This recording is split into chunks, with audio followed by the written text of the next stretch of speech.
Deep in the heart of history lies a question that has haunted scholars and adventurers alike for centuries. What happened to the settlers of Roanoke? One day, an entire colony vanished without a trace, leaving behind only a cryptic clue carved into a tree. Or consider the Nazca Lines, massive geoglyphs etched into the Peruvian desert, visible only from the sky. Who created them and why? These aren't just stories, they're real-world enigmas that defy explanation, puzzles handed down to us by ancient civilizations. For generations, these mysteries have captivated historians, archaeologists, and curious minds, challenging us to piece together the fragments of our past. Today, we're embarking on a journey to explore 40 of the most baffling unsolved mysteries of the ancient world. From lost cities to forgotten technologies, these riddles hold the keys to understanding the ingenuity, beliefs, and struggles of our ancestors. Together, we'll uncover the secrets that have endured through millennia, sparking wonder and curiosity in every corner of the globe, ready to dive into the unknown. Let's begin. The Great Pyramid of Giza stands as a testament to human ingenuity, a structure so precise and monumental that it defies belief even today. Built over 4,500 years ago, this colossal wonder was constructed with such accuracy that its sides align almost perfectly with the cardinal directions north, south, east, and west. How did the ancient Egyptians achieve this level of precision without the tools and technology we take for granted? Theories abound, from the use of advanced mathematics and astronomy to the possibility of ingenious, yet to be discovered construction techniques. Some even speculate that the pyramid's alignment with the stars wasn't just a coincidence but a deliberate effort to connect the earthly realm with the heavens. But the mystery doesn't end there. While many believe the Great Pyramid served as a tomb for Pharaoh Khufu, others argue it had a far more complex purpose. Could it have been an astronomical observatory, a place to track celestial events, or perhaps a symbol of divine power designed to awe and inspire? Adding to the intrigue are the pyramid's hidden chambers, some of which remain unexplored. Modern technology, like ground-penetrating radar, has revealed voids and passageways deep within the structure, sparking theories about undiscovered treasures or even lost knowledge from the ancient world. What's truly remarkable is how the Great Pyramid continues to challenge our understanding of the past. Its construction remains one of history's greatest enigmas, a puzzle that invites us to question what we think we know about ancient civilizations.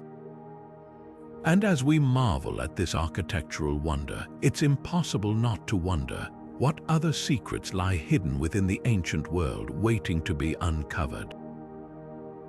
From the towering pyramids of Giza to the intricate temples of Angkor Wat, the mysteries of ancient architecture remind us that our ancestors were far more advanced and enigmatic than we often give them credit for. Moving from the towering majesty of the Great Pyramid, we now turn our attention to a far smaller, yet no less astonishing, artifact from the ancient world, the Antikythera Mechanism. Discovered in a shipwreck off the coast of the Greek island of Antikythera in 1901, this intricate device has been hailed as the world's first analog computer. At first glance, it might look like a corroded lump of metal, but closer examination reveals an astonishing level of sophistication.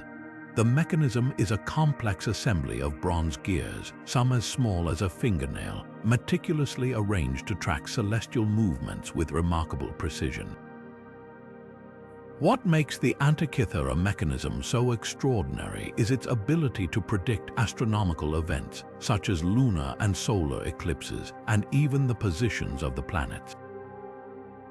It's believed to have been used by ancient Greek astronomers to study the heavens, blending science, mathematics, and artistry in a way that was far ahead of its time.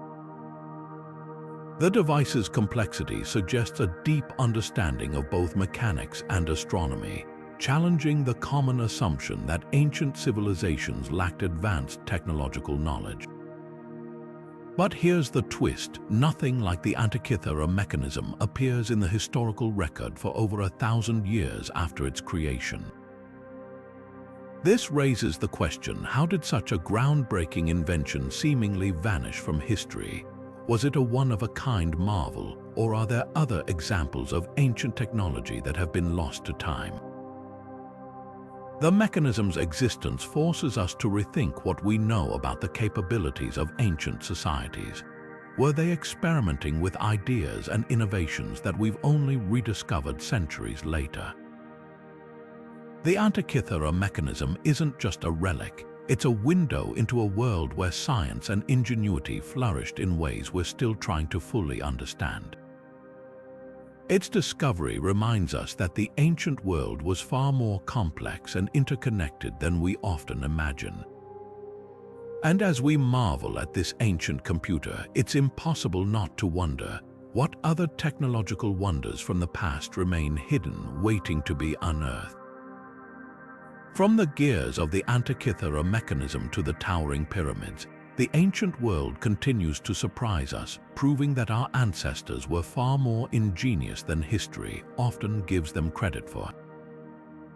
Among the many unsolved mysteries of the ancient world, few are as perplexing as the Voynich Manuscript, discovered in 1912 by a Polish book dealer named Wilfrid Voynich. This enigmatic text has confounded scholars, cryptographers, and linguists for over a century.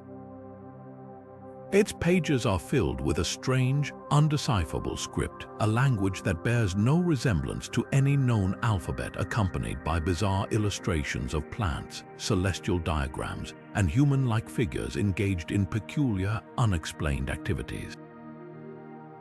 To this day, no one has been able to crack its code, leaving its true purpose and meaning shrouded in mystery.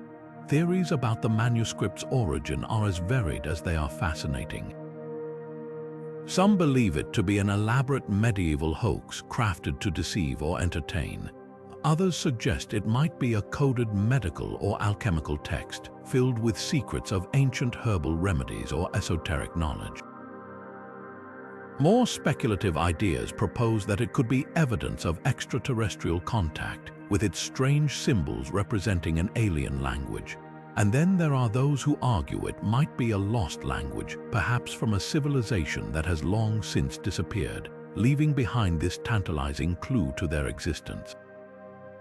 Efforts to decode the manuscript have been relentless. Over the years, some of the brightest minds in cryptography and linguistics have taken on the challenge, from World War II codebreakers to modern-day artificial intelligence programs. Yet, despite technological advancements and countless hours of analysis, the Voynich Manuscript remains an unsolved puzzle. Its text resists all attempts at translation, and its illustrations only deepen the mystery. Why depict plants that don't exist or celestial patterns that don't align with known astronomical records? Every page seems to raise more questions than it answers. The Voynich Manuscript stands as a testament to the enduring allure of the unknown. It's a reminder that, even in an age of advanced technology, there are still ancient riddles that defy explanation. And while this manuscript is perhaps the most famous of its kind, it's far from the only one. From the indecipherable linear, a script of ancient Crete, to the cryptic Rongorongo tablets of Easter Island, the ancient world is filled with texts that continue to baffle researchers. Each one is a piece of the puzzle, a fragment of history waiting to be understood. And as long as these mysteries remain unsolved, they will continue to inspire curiosity, debate, and the relentless pursuit of knowledge. What other secrets might these ancient texts hold? The answers, if they exist, are likely as elusive as the Voynich Manuscript itself, a reminder that the past is often far more complex than we can ever imagine. Nestled in the lush jungles of Costa Rica lies a mystery that has puzzled archaeologists and historians for decades: the enigmatic stone spheres of Diquiz. These perfectly round stones, ranging in size from a few inches to over 6 feet in diameter and weighing up to several tons, are scattered across the landscape, their surfaces smooth to an almost unnatural precision. Discovered in the 1930s during agricultural work, these spheres have since become one of the most iconic and baffling artifacts of the ancient world. But who created them and why? The answers remain as elusive as the stones themselves. The spheres are believed to have been crafted by the Dikwis culture, a pre-Columbian civilization that thrived in the region between 700 and 1500 CE. What makes these stones so remarkable is their near-perfect roundness, a feat that would have required extraordinary skill and knowledge of geometry. How did the Dikwis achieve such precision without the use of modern tools? Some theories suggest they used a combination of hammering, chiseling, and polishing techniques, possibly aided by wooden scaffolding and water to test the sphere's symmetry. Others propose that the stones were shaped by rolling them in pits filled with abrasive materials, though this method raises questions about how they were transported to their final locations, often miles from their source. As for their purpose, the theories are as varied as they are intriguing. Some researchers believe the spheres were used as astronomical tools, aligned to track celestial events or mark significant dates in the agricultural calendar. Others argue they served as symbols of power or status, arranged in patterns to signify the authority of local leaders. There's even speculation that they were part of a larger spiritual or ritualistic practice, perhaps representing celestial bodies or acting as conduits between the earthly and divine realms. Yet, despite these compelling ideas, no definitive explanation has been found. The spheres remain silent, their secrets locked within their smooth, unchanging surfaces. What's perhaps most fascinating about the stone spheres is what they reveal, or rather, what they conceal about the Dikwis culture. While they left behind these incredible artifacts, much of their history, language, and way of life remains a mystery. The spheres are a tantalizing clue, a glimpse into a civilization that valued precision, artistry, and perhaps a deep connection to the cosmos. But without written records or additional context, their true significance remains just out of reach. From the mysterious spheres of Costa Rica, we shift our focus to another ancient civilization renowned for its enigmatic artifacts, the Olmecs of Mesoamerica. Known as the mother culture of the region, the Olmecs left behind a legacy of colossal stone heads, intricate carvings, and ceremonial centers that continue to intrigue researchers.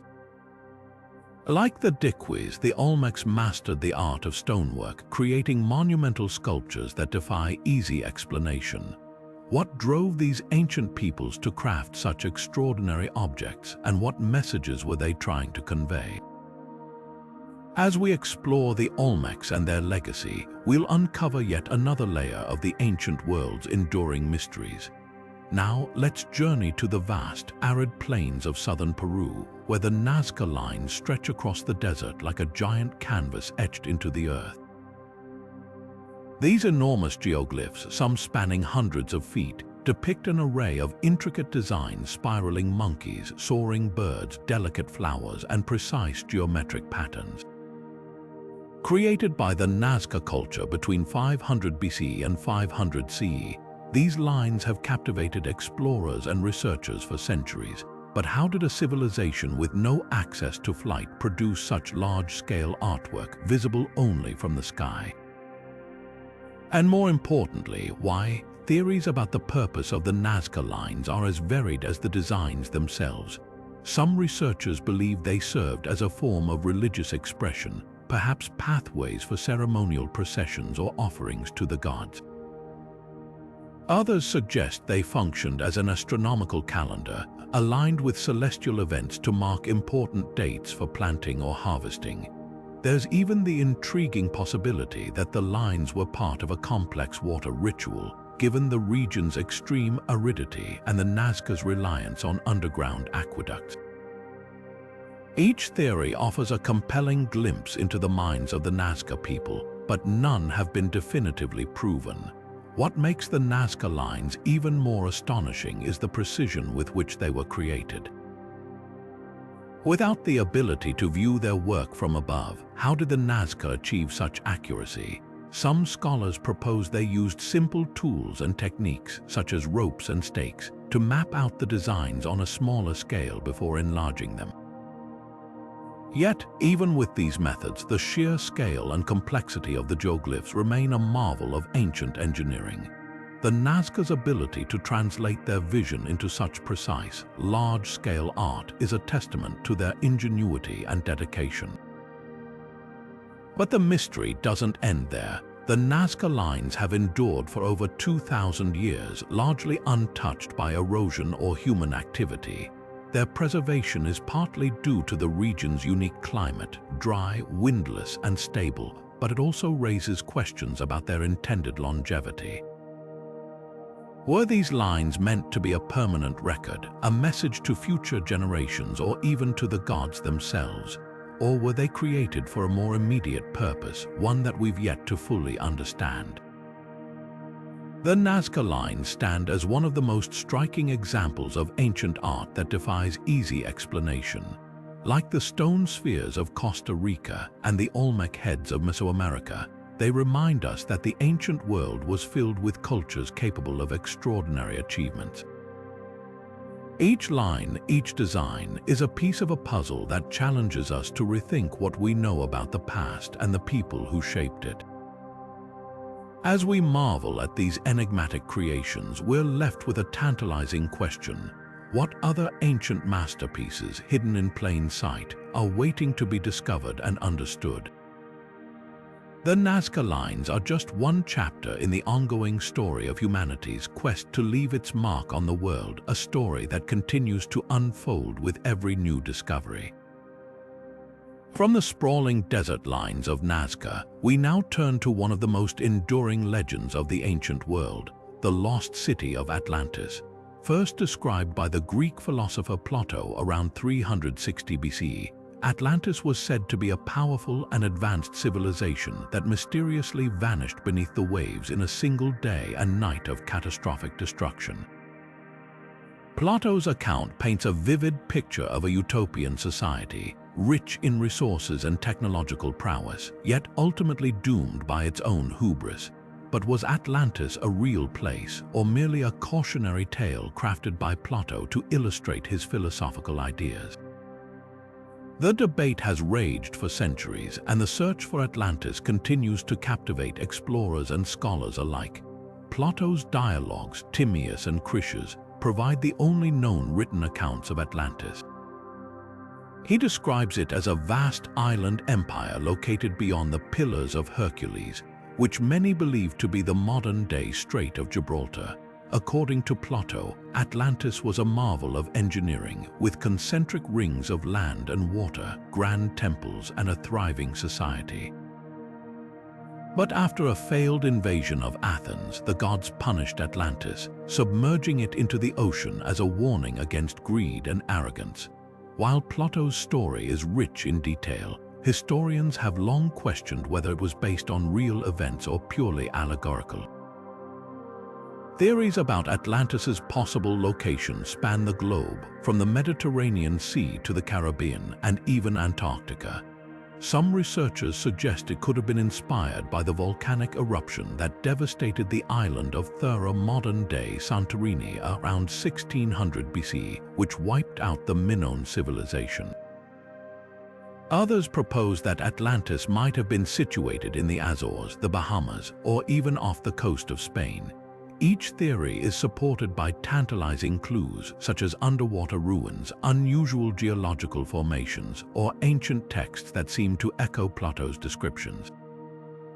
Yet, despite extensive searches, no definitive evidence of Atlantis has ever been found. The allure of Atlantis lies not only in its mystery, but also in what it represents: the possibility of a lost golden age, a civilization so advanced that its knowledge could reshape our understanding of history. Some even speculate that Atlantis might have been home to technologies far beyond its time, or that its people possessed wisdom now lost to the ages. These ideas have fueled countless expeditions, books, and even films, transforming Atlantis from a philosophical parable into a cultural phenomenon. As we ponder the legend of Atlantis, it's worth remembering that it's just one of many lost cities that have captured the human imagination.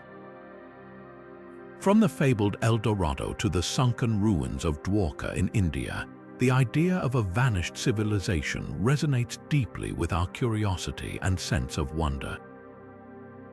Each lost city represents not only a historical mystery, but also a reminder of the fragility of human achievement. Whether Atlantis was real or imagined, its story continues to inspire us to explore the unknown and question the boundaries of what we think we know about the past. And as long as the oceans hold their secrets, the search for Atlantis and the truths it might reveal will endure. From the depths of the ocean, we now shift our focus to the skies, where another ancient mystery awaits: the enigmatic origins of the Dogon People and their extraordinary knowledge of the stars. How did a remote tribe in Mali come to possess detailed astronomical information about a star invisible to the naked eye? The answer, much like Atlantis, lies at the intersection of myth, science, and human ingenuity. Deep in the dusty archives of the National Museum of Iraq lies an artifact that has sparked endless debate and fascination: the Baghdad Battery. Discovered in the 1930s near the ancient city of Ctesiphon, this unassuming object consists of a clay jar, a copper cylinder, and an iron rod, all carefully fitted together. At first glance, it might look like a simple storage vessel, but when filled with an acidic liquid like vinegar or lemon juice, it produces a small electrical charge. This discovery has led many to believe that the Baghdad Battery is evidence of an ancient form of electricity, a concept that predates its modern discovery by over 1,000 years. But what was its purpose, and how did such advanced technology exist in a world we often assume was far more primitive? Theories about the Baghdad Battery's use are as varied as they are intriguing. Some researchers suggest it could have been used for electroplating, a process that coats one metal with another using electricity. Ancient artisans might have used this technique to gild jewelry or embellish ceremonial objects, creating a shimmering, golden finish without the need for fire or intense heat. Others propose that the battery had a more mystical purpose, perhaps used in religious rituals to create small shocks or sparks, symbolizing divine power or even mimicking the effects of lightning. Imagine the awe it might have inspired in those who witnessed it, a tangible connection to the gods powered by an unseen force. But the implications of the Baghdad Battery go far beyond its potential uses. If this artifact truly functioned as a battery, it challenges our understanding of technological progress in the ancient world. How did the people of Mesopotamia over 2,000 years ago stumble upon the principles of electricity? Were they experimenting with ideas and innovations that were later forgotten, only to be rediscovered centuries later?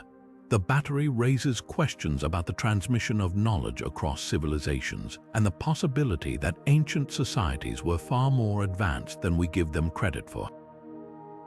It's a reminder that history is rarely as linear as we think, and that the past is filled with surprises that force us to rethink our assumptions. The Baghdad Battery isn't just a relic, it's a testament to human ingenuity and the enduring quest for knowledge. Its existence invites us to consider what other technologies might have existed in the ancient world, technologies that were lost or overlooked as civilizations rose and fell. As we marvel at this small clay jar, we're reminded that innovation isn't confined to the modern era. It's a thread that runs through the fabric of human history, connecting us to the curious, inventive minds of our ancestors. From the Baghdad Battery, we now turn to another ancient invention that defies expectations: the precision-engineered Antikythera Mechanism. While the battery hints at an understanding of electricity, this intricate device reveals a grasp of mechanics and astronomy that was centuries ahead of its time. Together, these artifacts paint a picture of an ancient world far more complex and interconnected than we often imagine. A world where science, art, and spirituality intertwined in ways we're only beginning to understand. As we explore these ancient marvels, we're left to wonder, what other secrets lie buried in the sands of time, waiting to challenge our understanding of history? Now, let's set sail across the vast Pacific Ocean to one of the most remote places on Earth, Easter Island. Here, towering over the landscape, stand the enigmatic moai, massive stone statues that have become iconic symbols of the island's mysterious past. Carved by the Rapa Nui people between the 13th and 16th centuries, these monolithic figures, some weighing up to 80 tons, are a testament to human creativity and determination. But how were they moved across the island, and what purpose did they serve? The answers are as intriguing as the statues themselves. The moai are more than just impressive sculptures, they're a window into the culture and beliefs of the Rapa Nui. Each statue is unique, with distinct facial features and ornate designs, suggesting they were carved to represent specific individuals. Many are topped with large stone hats called pukao, which some believe symbolize hair or headdresses. But the real mystery lies in their transportation. Easter Island is a rugged, volcanic landscape with no obvious means of moving such massive stones. How did the Rapa Nui accomplish this feat without modern machinery or even the use of wheels? One popular theory suggests they used a combination of wooden sledges, ropes, and sheer manpower to walk the statues upright, rocking them back and forth in a slow, deliberate procession. This method, while labor-intensive, would explain the presence of roads and pathways found across the island. Another idea proposes that the statues were laid horizontally on wooden rollers and pulled to their destinations. But regardless of the method, the logistics of moving these colossal figures remain a marvel of ancient engineering. As for their purpose, the moai are thought to have served as symbols of ancestral worship, representing deified leaders or important figures in Rapa Nui society. Placed on ceremonial platforms called ahu, many of the statues face inland, perhaps to watch over the living and offer protection. Others speculate they were markers of vital resources, such as freshwater springs, or even indicators of territorial boundaries. The truth, however, remains elusive, as the Rapa Nui left no written records to explain their intentions. The moai also raise questions about the island's environmental history. Easter Island is often cited as a cautionary tale of ecological collapse, with theories suggesting that deforestation and overuse of resources led to the decline of the Rapa Nui civilization. Did the construction of the moai contribute to this downfall, or were they a response to it? The answers are as complex as the statues themselves, blending archaeology, ecology, and human ambition into a story that continues to captivate us. These stone giants are just one example of how ancient cultures used monumental art to express their beliefs, honor their ancestors, and leave a lasting legacy. Like the Nazca Lines or the Great Pyramid of Giza, the moai remind us that the ancient world was filled with people who sought to make their mark on the world literally and figuratively. And as we stand in awe of these towering figures, we're left to wonder, what other secrets do they hold, and what can they teach us about the resilience and ingenuity of humanity? The moai of Easter Island are more than statues. They're a testament to the enduring power of human creativity, even in the face of immense challenges. From the isolated shores of Easter Island, we now turn our attention to another marvel of ancient engineering, the underground cities of Cappadocia.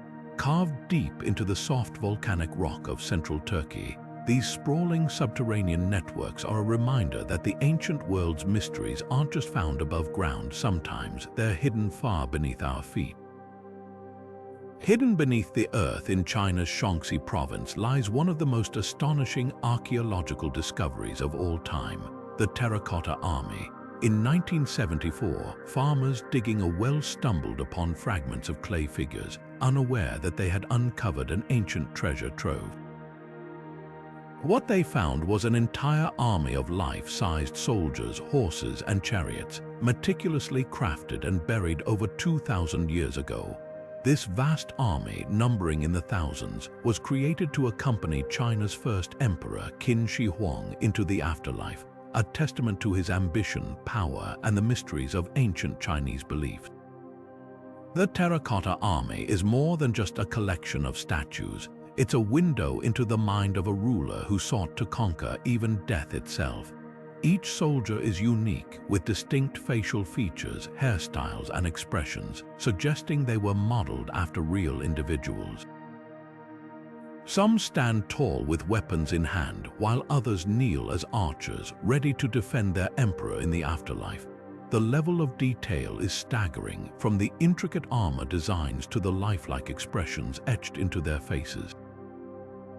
But why go to such lengths to create an army of clay? For Qin Shi Huang, it was about more than protection, it was a declaration of his eternal power and authority. The sheer scale of the Terracotta Army is mind-boggling. Estimates suggest that over 700,000 workers labored for decades to complete this project, crafting an estimated 8,000 soldiers, 130 chariots, and 670 horses. The logistics of such an undertaking are almost unimaginable, raising questions about how the ancient Chinese managed to organize, fund, and execute such a monumental task. Some scholars believe the workers were organized into specialized teams, each responsible for different aspects of the figures, from sculpting to painting. Others point to the use of molds for certain features, allowing for mass production while still maintaining individuality. Yet, despite these theories, the exact methods remain a mystery, leaving us to marvel at the ingenuity and determination of those who brought this army to life. But the Terracotta Army isn't just about the soldiers. The tomb complex itself is a labyrinth of underground chambers, filled with treasures and artifacts meant to serve the emperor in the afterlife.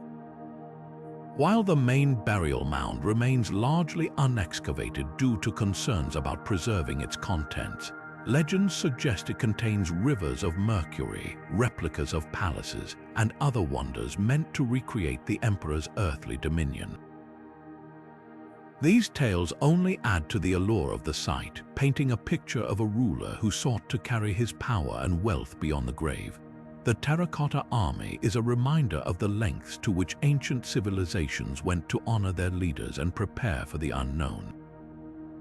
It's a testament to human creativity, ambition, and the enduring desire to leave a lasting legacy.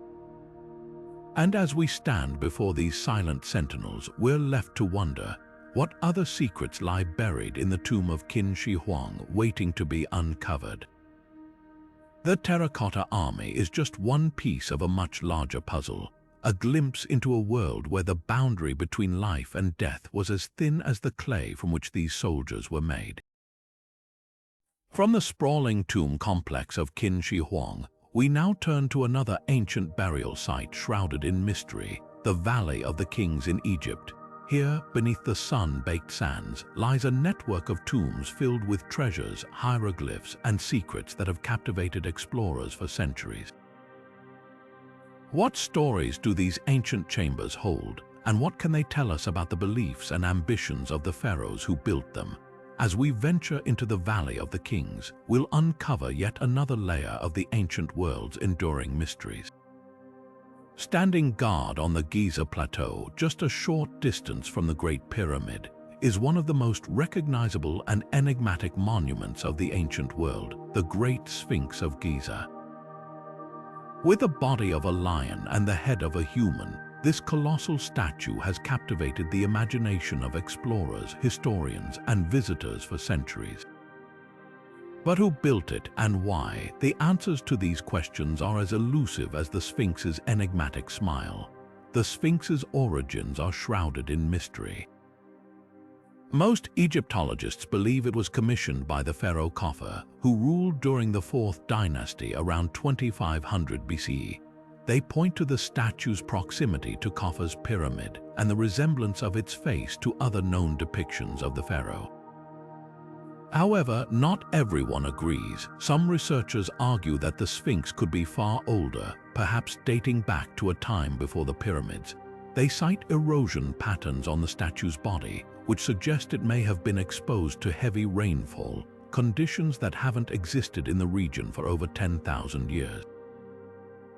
This theory, while controversial, raises fascinating questions about the Sphinx's true age and the possibility of a forgotten civilization that predates ancient Egypt.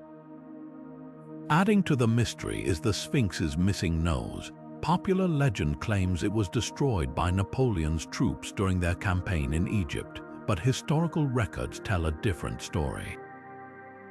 Drawings from as early as the 18th century show the Sphinx without its nose, suggesting it was lost long before Napoleon's arrival. Some theories propose that it was deliberately damaged during religious or political upheavals, while others suggest natural erosion played a role. Whatever the cause, the absence of the nose only deepens the Sphinx's air of mystery, leaving us to wonder what secrets its face once held. But the intrigue doesn't end at the surface. Beneath the Sphinx lies a network of hidden chambers and passageways, some of which have yet to be fully explored. Ground-penetrating radar and other modern technologies have revealed voids and tunnels that could hold clues to the statue's purpose or even undiscovered treasures. Could these chambers have served as a repository for ancient knowledge? Or were they part of a larger, more complex design meant to align with celestial events? The possibilities are as endless as the questions they inspire. The Sphinx is more than just a statue. It's a symbol of the ancient world's enduring mysteries. Its presence on the Giza Plateau reminds us that even the most iconic monuments can hold secrets that challenge our understanding of history. And as we ponder the riddles of the Sphinx, we're reminded that it's just one of many ancient statues that continue to defy explanation.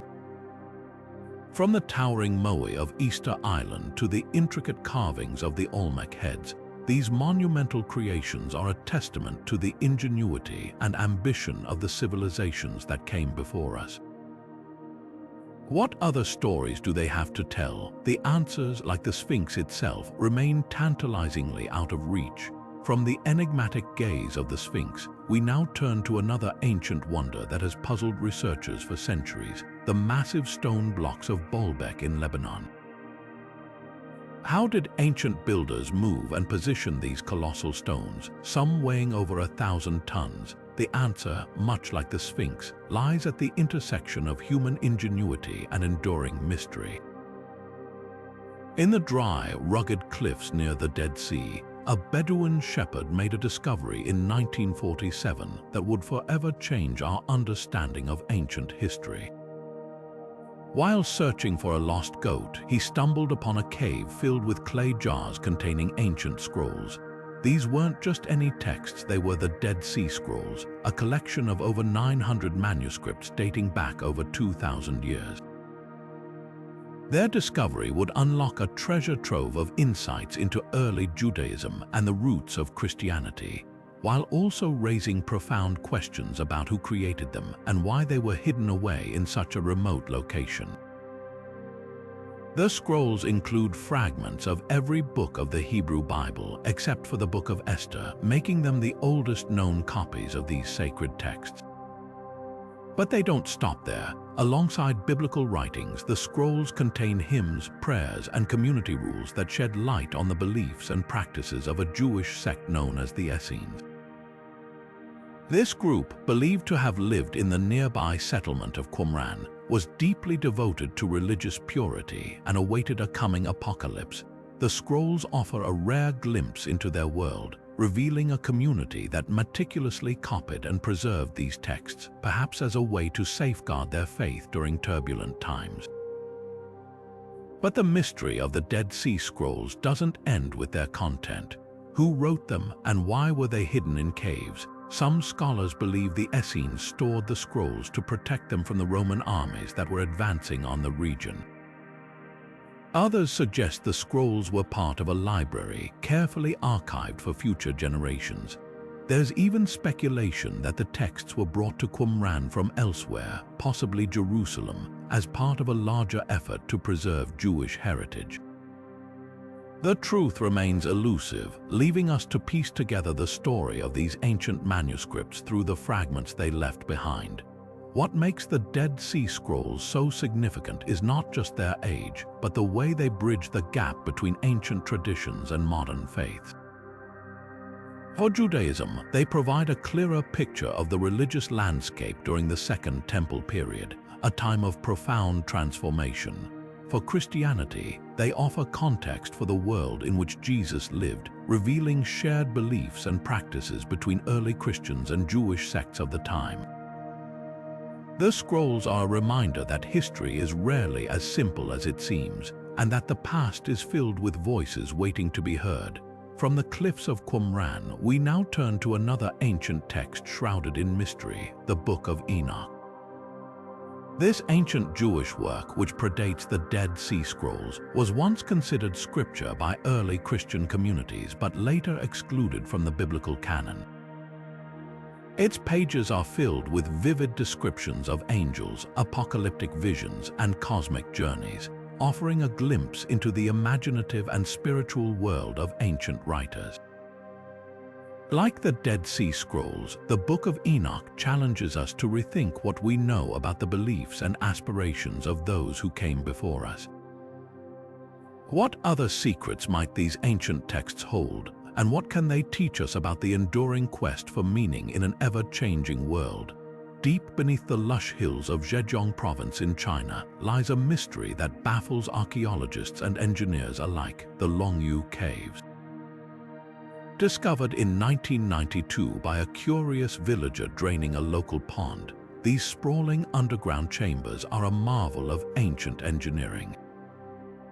Carved into solid sandstone, the caves span an area of over 30,000 square meters, with some chambers reaching heights of nearly 100 feet.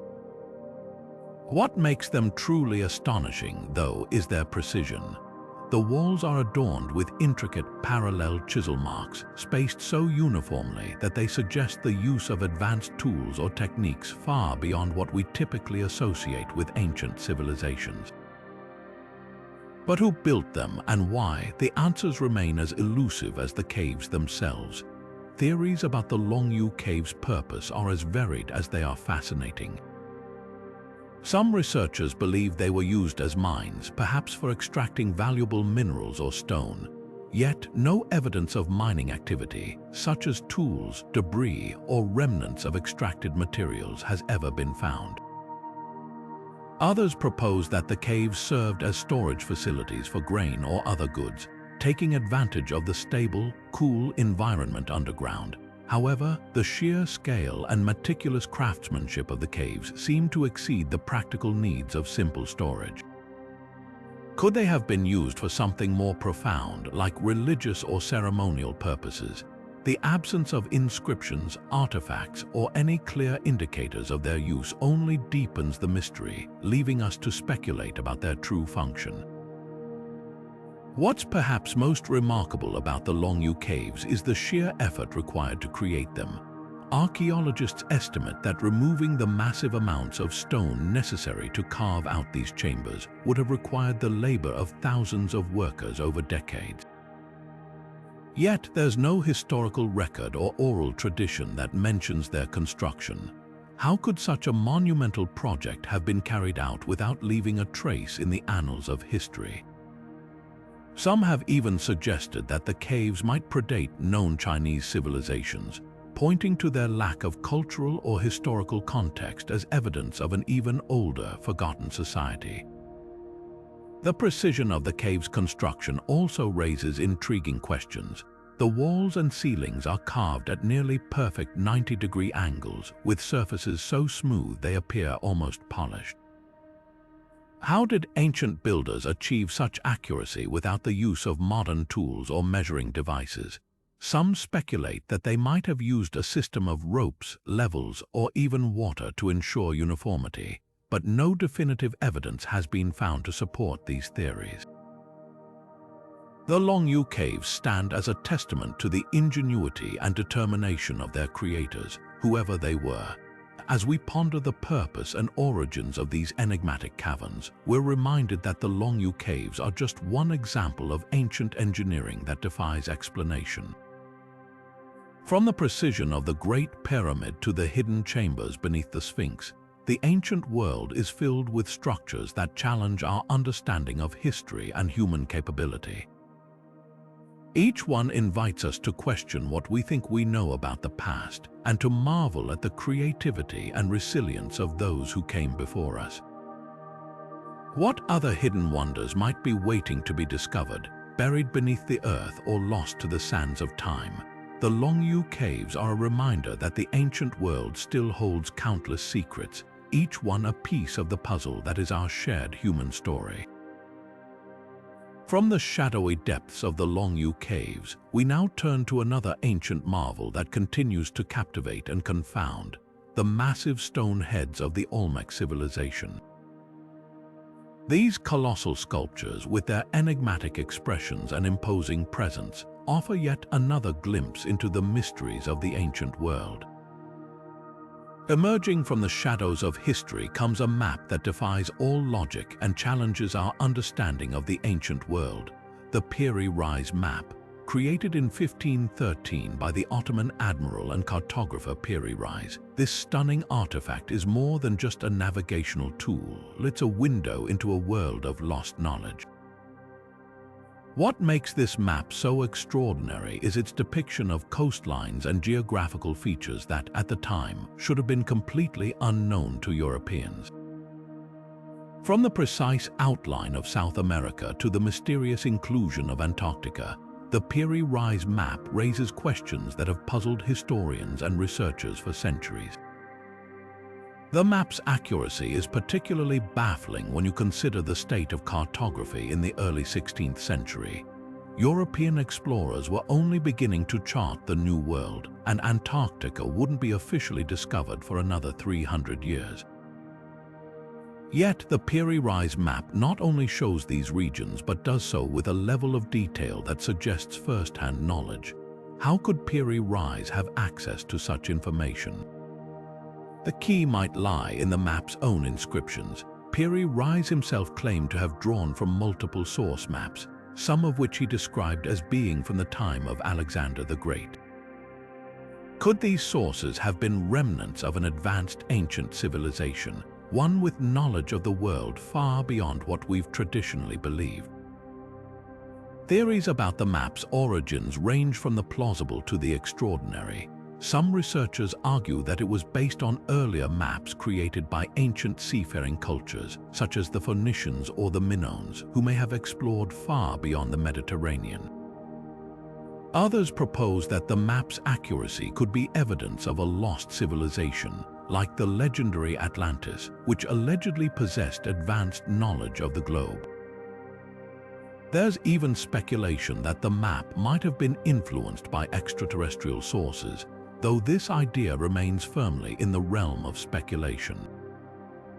Whatever the truth, the Piri Reis Map forces us to reconsider the timeline of human exploration and the possibility that ancient peoples knew far more about the world than we've ever imagined. But the Piri Reis Map isn't the only ancient cartographic marvel that challenges our understanding of history. Another equally intriguing artifact is the Vinland Map, which purportedly depicts parts of North America long before Columbus's voyage. Like the Piri Reis Map, it raises questions about the extent of ancient knowledge and the possibility of forgotten voyages that reshaped the world. Together, these maps remind us that history is rarely as linear as it seems, and that the past is filled with mysteries waiting to be uncovered. What other secrets might these ancient charts hold, and what can they teach us about the ingenuity and curiosity of those who came before us? The Piri Reis Map is just one piece of a much larger puzzle, a testament to the enduring allure of the unknown. From the enigmatic lines of the Piri Reis Map, we now turn to another ancient artifact that continues to captivate and confound, the Antikythera Mechanism. Like the map, this remarkable device challenges our assumptions about the technological capabilities of ancient civilizations, offering a glimpse into a world where science and artistry intertwined in ways we're only beginning to understand. High in the Andes Mountains, overlooking the ancient city of Cusco, Peru, lies one of the most baffling architectural feats of the ancient world, the Sacsayhuaman walls. These massive stone structures built by the Inca civilization are a marvel of precision and engineering. The walls are composed of enormous limestone blocks, some weighing over 100 tons, fitted together so tightly that not even a sheet of paper can slide between them. The stones are cut with such precision that they interlock perfectly without the use of mortar or cement. How did the Inca achieve this level of craftsmanship, and why did they go to such extraordinary lengths to build these walls? The answer is as elusive as the stones themselves. Theories about the construction of Sacsayhuaman range from the practical to the extraordinary. Some researchers suggest that the Inca used a combination of wooden levers, ropes, and ramps to move and position the massive stones, relying on sheer manpower and ingenuity. Others propose that they may have used advanced techniques, such as softening the stone with plant-based acids or even utilizing some form of lost technology. There's even speculation that the Inca inherited knowledge from an earlier, more advanced civilization, one capable of feats that seem almost impossible by today's standards. Whatever the method, the result is a testament to the skill and determination of the Inca builders. But the mystery doesn't end with how the walls were built, it also extends to why they were built. The sheer scale and precision of Sacsayhuaman suggest it was more than just a fortress or ceremonial site. Some believe it served as a physical representation of Inca power, a symbol of their ability to tame the natural world and bend it to their will. Others argue it had a spiritual or astronomical purpose, aligned with celestial events or designed to honor the gods. The wall's zigzagging design, which some say resembles the teeth of a puma, adds another layer of symbolism, connecting the site to Inca mythology and cosmology. Yet, despite these compelling ideas, the true purpose of Sacsayhuaman remains shrouded in mystery. What's perhaps most astonishing about Sacsayhuaman is its durability. Despite centuries of earthquakes and the passage of time, the walls stand firm, a testament to the Incas' mastery of stonework. Modern engineers marvel at their ability to create structures that not only withstand natural forces but do so with an elegance and precision that rivals even the most advanced techniques of today. The walls are a reminder that the Inca were far more than just a civilization of conquerors. They were master builders, artists, and innovators whose legacy continues to inspire awe and wonder. As we stand before the towering stones of Sacsayhuaman, we're left with more questions than answers. How did the Inca move and shape these massive blocks with such precision? What knowledge or tools did they possess that we've yet to uncover? And what might these walls reveal about the Incas' understanding of the world around them? Sacsayhuaman is just one example of the many ancient architectural wonders that continue to challenge our understanding of history. From the precision of the Great Pyramid to the hidden chambers beneath the Sphinx, these structures remind us that the ancient world was filled with people capable of extraordinary achievements that still leave us in awe today. From the towering walls of Sacsayhuaman, we now turn to another ancient marvel that defies explanation, the mysterious underwater ruins of Yonaguni, Japan. What secrets lie beneath the waves, and what can they tell us about the civilizations that came before us? Beneath the rolling hills of southeastern Turkey lies a discovery that has rewritten the story of human civilization, Göbekli Tepe.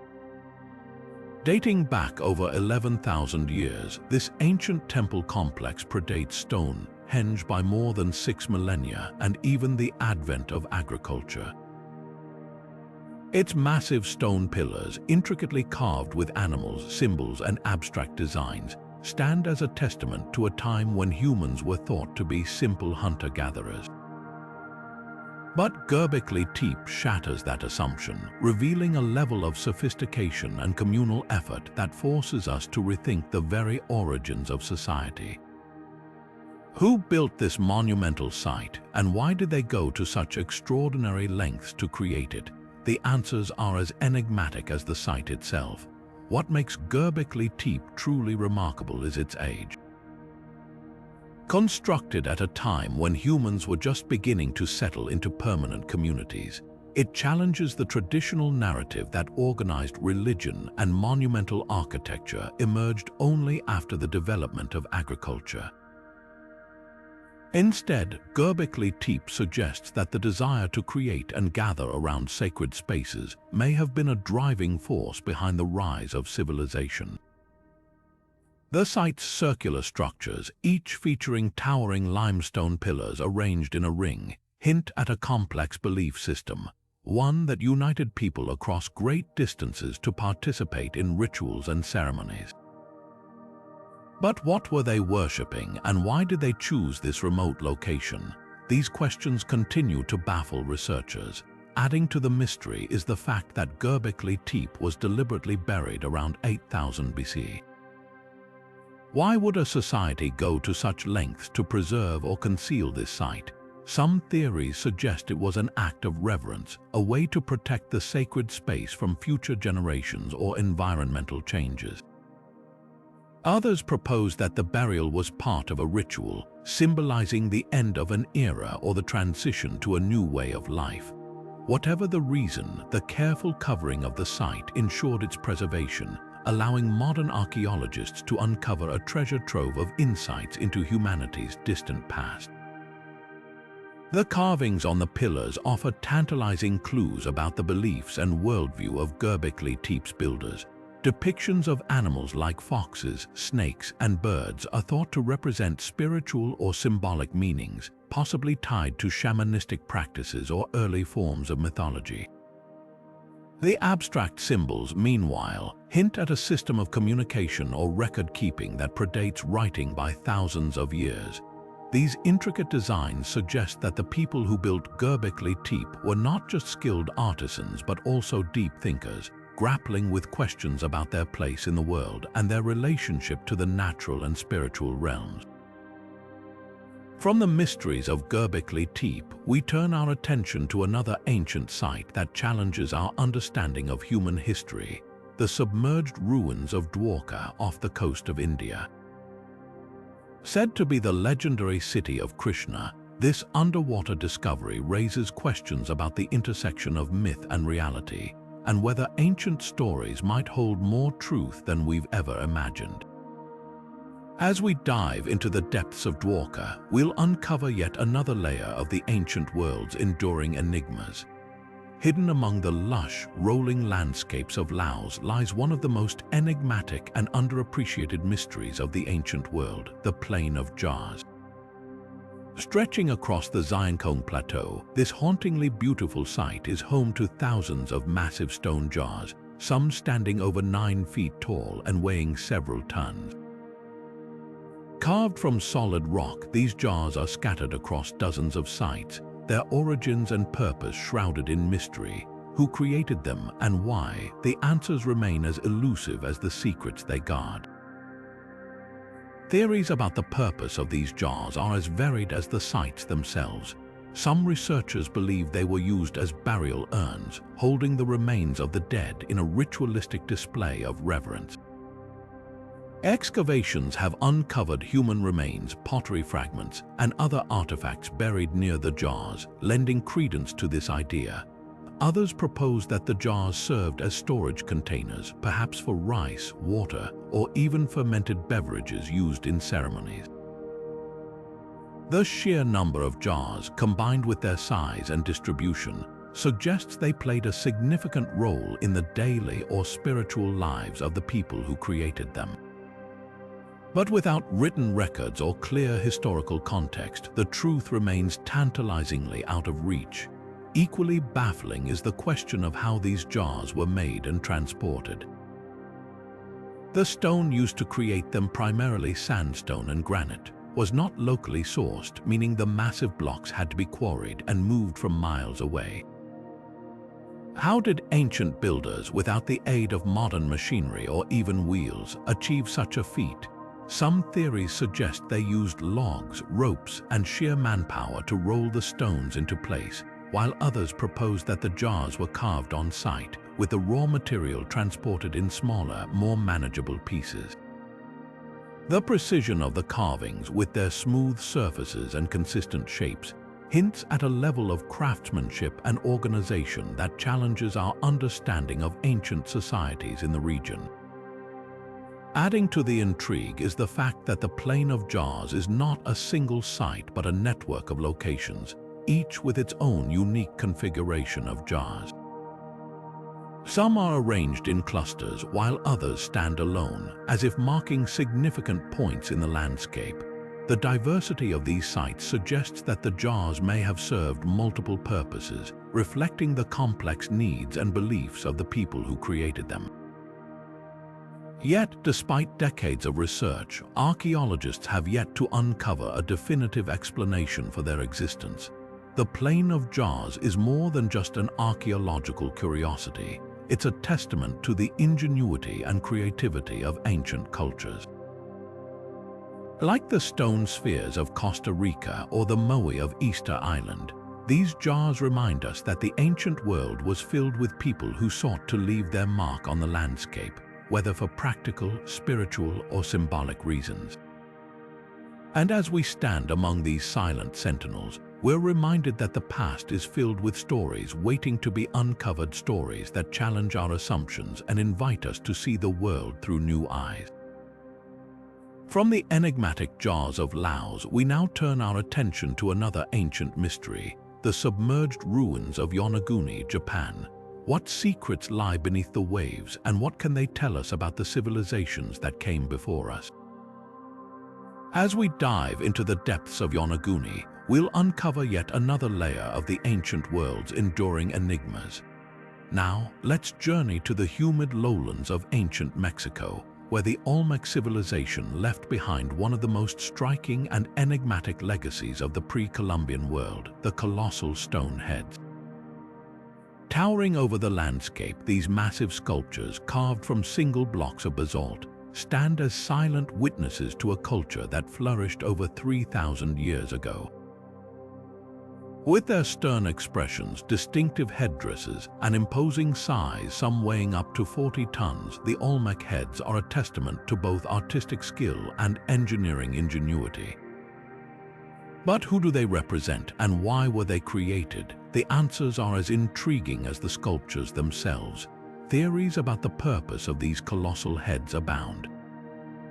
Most researchers believe they depict powerful Olmec rulers, immortalized in stone to convey their authority and divine connection. The intricate headdresses, often adorned with symbolic motifs, suggest these figures were more than just leaders. They may have been seen as intermediaries between the earthly and spiritual realms.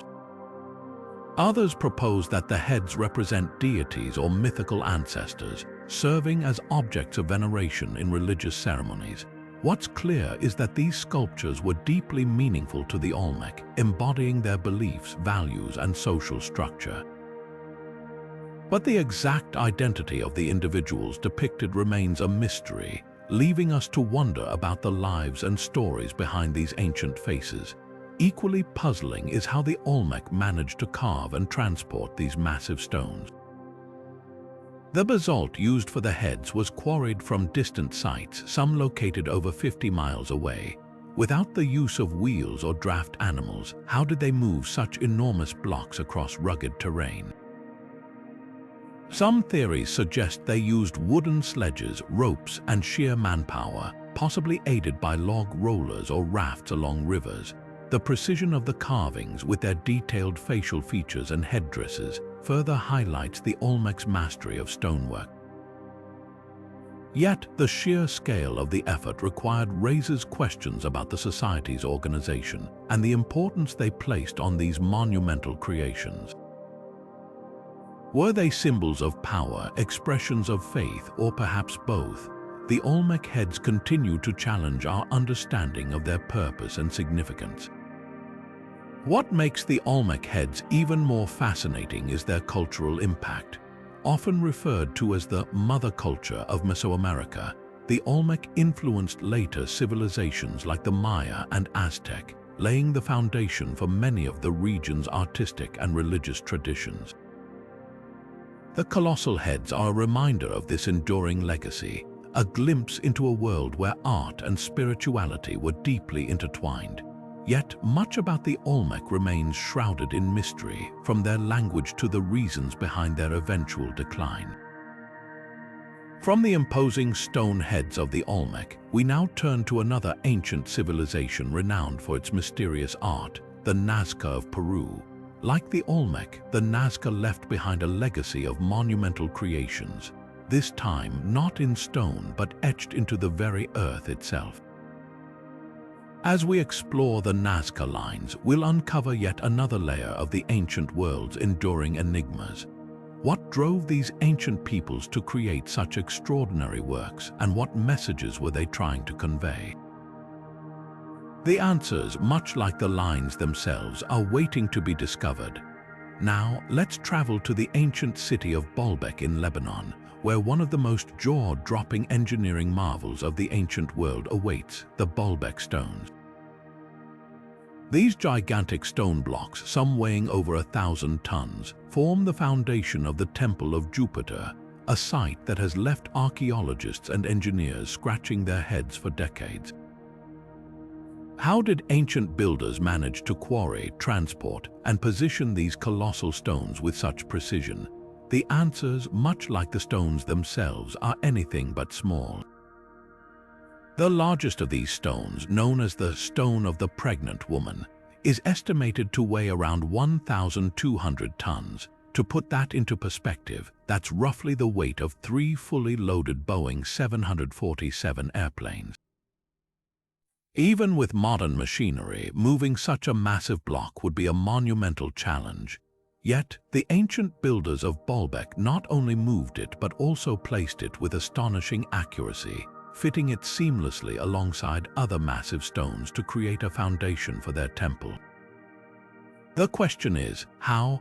Theories range from the use of advanced lever systems and wooden rollers to the possibility of lost technologies that allowed them to manipulate stone with ease. Some even speculate that they might have used a combination of water, sand, and friction to slide the stones into place, a method that would have required both ingenuity and a deep understanding of physics. But the mystery of the Bolbek stones doesn't end with how they were moved. Equally puzzling is why they were used in the first place. Some researchers believe the massive stones were intended to create an unshakable foundation for the Temple of Jupiter, a structure dedicated to the king of the Roman gods. The sheer size of the stones would have conveyed the power and grandeur of the gods themselves, inspiring awe in anyone who visited. Others suggest that the stones might have had an astronomical purpose, aligned with celestial events to mark significant dates or serve as a cosmic calendar. The temple's precise orientation and the careful placement of the stones lend credence to this idea, hinting at a deeper connection between the builders and the heavens. What's perhaps most fascinating about Bolbek is what it tells us about the capabilities of ancient civilizations.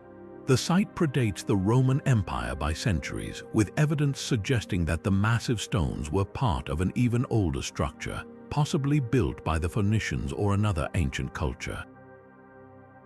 This raises intriguing questions about the continuity of knowledge and technology across generations. Did the Romans inherit techniques from earlier civilizations, or did they develop their own methods to achieve such feats? The truth is still hidden, buried beneath layers of history and mystery. The Bolbek stones are more than just a testament to ancient engineering. They're a reminder of how much we still have to learn about the past. From the precision of the Great Pyramid to the hidden chambers beneath the Sphinx, the ancient world is filled with structures that challenge our understanding of what was possible. And as we marvel at these massive blocks, we're left to wonder what other secrets might lie beneath the surface, waiting to be uncovered. The Bolbek Stones are just one piece of a much larger puzzle, a puzzle that continues to inspire and mystify us with every new discovery. From the colossal stones of Bolbek, we now turn our attention to another ancient marvel, the submerged ruins of Yonaguni, Japan. What secrets lie beneath the waves, and what can they tell us about the civilizations that came before us? As we dive into the depths of Yonaguni, we'll uncover yet another layer of the ancient world's enduring enigmas. Now, let's shift our focus to one of the most debated and enigmatic relics in human history, the Shroud of Turin. This ancient linen cloth, measuring approximately 14 feet long and 3.5 feet wide, is believed by many to bear the faint, ghostly image of a man some claim to be Jesus Christ. The shroud first gained widespread attention in the 14th century when it was displayed in a French church, but its origins and the mystery of how the image was formed have sparked centuries of debate, scientific scrutiny, and fervent belief. The Shroud of Turin is unique in its ability to simultaneously inspire faith and skepticism. For believers, the shroud is a sacred artifact, a tangible connection to the crucifixion and resurrection of Christ. The image on the cloth appears to show a man who suffered wounds consistent with biblical accounts of Jesus' crucifixion, lacerations on the back, puncture marks in the wrists and feet, and a wound in the side. Even more strikingly, the image is a negative, meaning it only becomes fully visible when photographed and reversed, a detail that has led some to argue it could not have been created by human hands. Scientists, however, have long sought to unravel the shroud's secrets. Radiocarbon dating conducted in the 1980s suggested the cloth dates to the medieval period around 1300 CE, casting doubt on its authenticity. Yet, critics of this study argue that the sample tested may have been contaminated or taken from a repaired section of the shroud, leaving the question unresolved. Other analyses have revealed traces of pollen and dust consistent with plants and minerals found in the Middle East, adding another layer of intrigue to its origins. The image itself remains a mystery. No one has been able to replicate the exact process by which it was formed. Some propose it could have been created through a chemical reaction caused by a decomposing body, while others suggest it might be the result of an early photographic technique or even a form of ancient artistry. The Shroud of Turin is more than just a relic. It's a symbol of the enduring tension between faith and science. For some, it's proof of divine intervention, a miracle preserved through the ages. For others, it's a fascinating historical puzzle, a testament to the ingenuity and creativity of medieval artisans. Regardless of where you stand, the shroud challenges us to question what we think we know about history, belief, and the limits of human understanding. As we reflect on the mysteries of the Shroud of Turin, we're reminded that the ancient world is filled with artifacts that blur the line between the sacred and the scientific. One such artifact is the Ark of the Covenant, a legendary chest said to hold the tablets of the Ten Commandments. Like the Shroud, the Ark has inspired countless theories, debates, and searches, its existence and its power remaining one of history's greatest enigmas. What secrets might it hold, and what can it teach us about the beliefs and aspirations of those who came before us? The answers, much like the Ark itself, remain tantalizingly out of reach. Now let's journey to the windswept coast of Brittany in northwestern France, where one of the most enigmatic and awe-inspiring monuments of the ancient world stretches across the landscape, the Karnak Stones. Imagine standing before thousands of standing stones, some towering over 13 feet tall, arranged in meticulous rows that stretch for miles across the countryside. This sprawling megalithic site, with over 3,000 stones divided into 3 main alignments, is one of the most extensive and mysterious archaeological sites in the world. But who placed these stones here, and why? The answers are as elusive as the stones themselves. Theories about the purpose of the Karnak stones are as varied as the stones are numerous.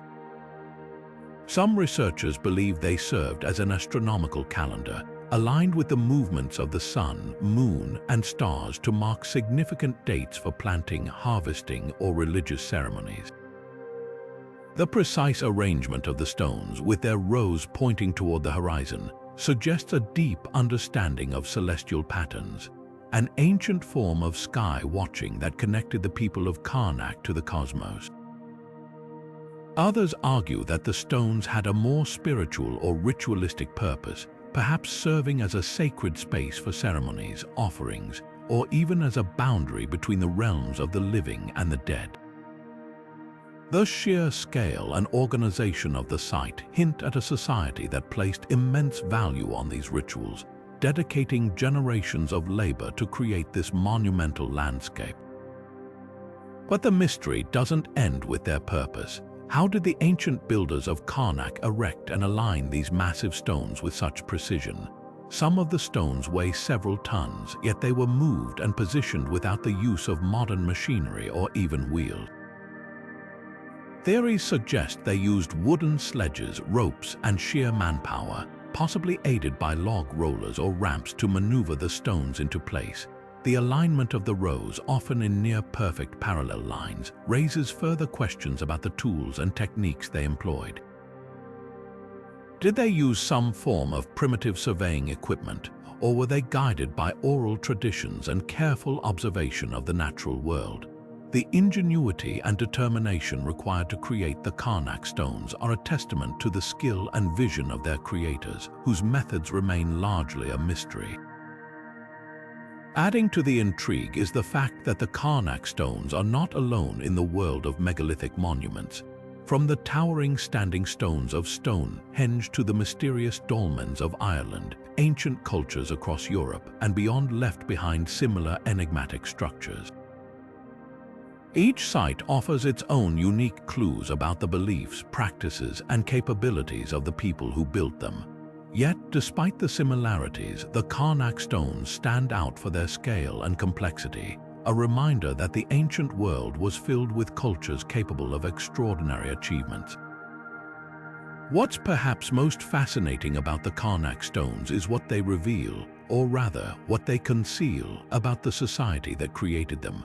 While we can marvel at their size and arrangement, much about the people of Karnak remains unknown. Did they have a written language, or did they pass down their knowledge through oral traditions? What drove them to invest so much time and effort into creating this monumental site? The stones are a tantalizing clue, a glimpse into a world where art, science, and spirituality were deeply intertwined. Yet, without more evidence, their true significance remains just out of reach.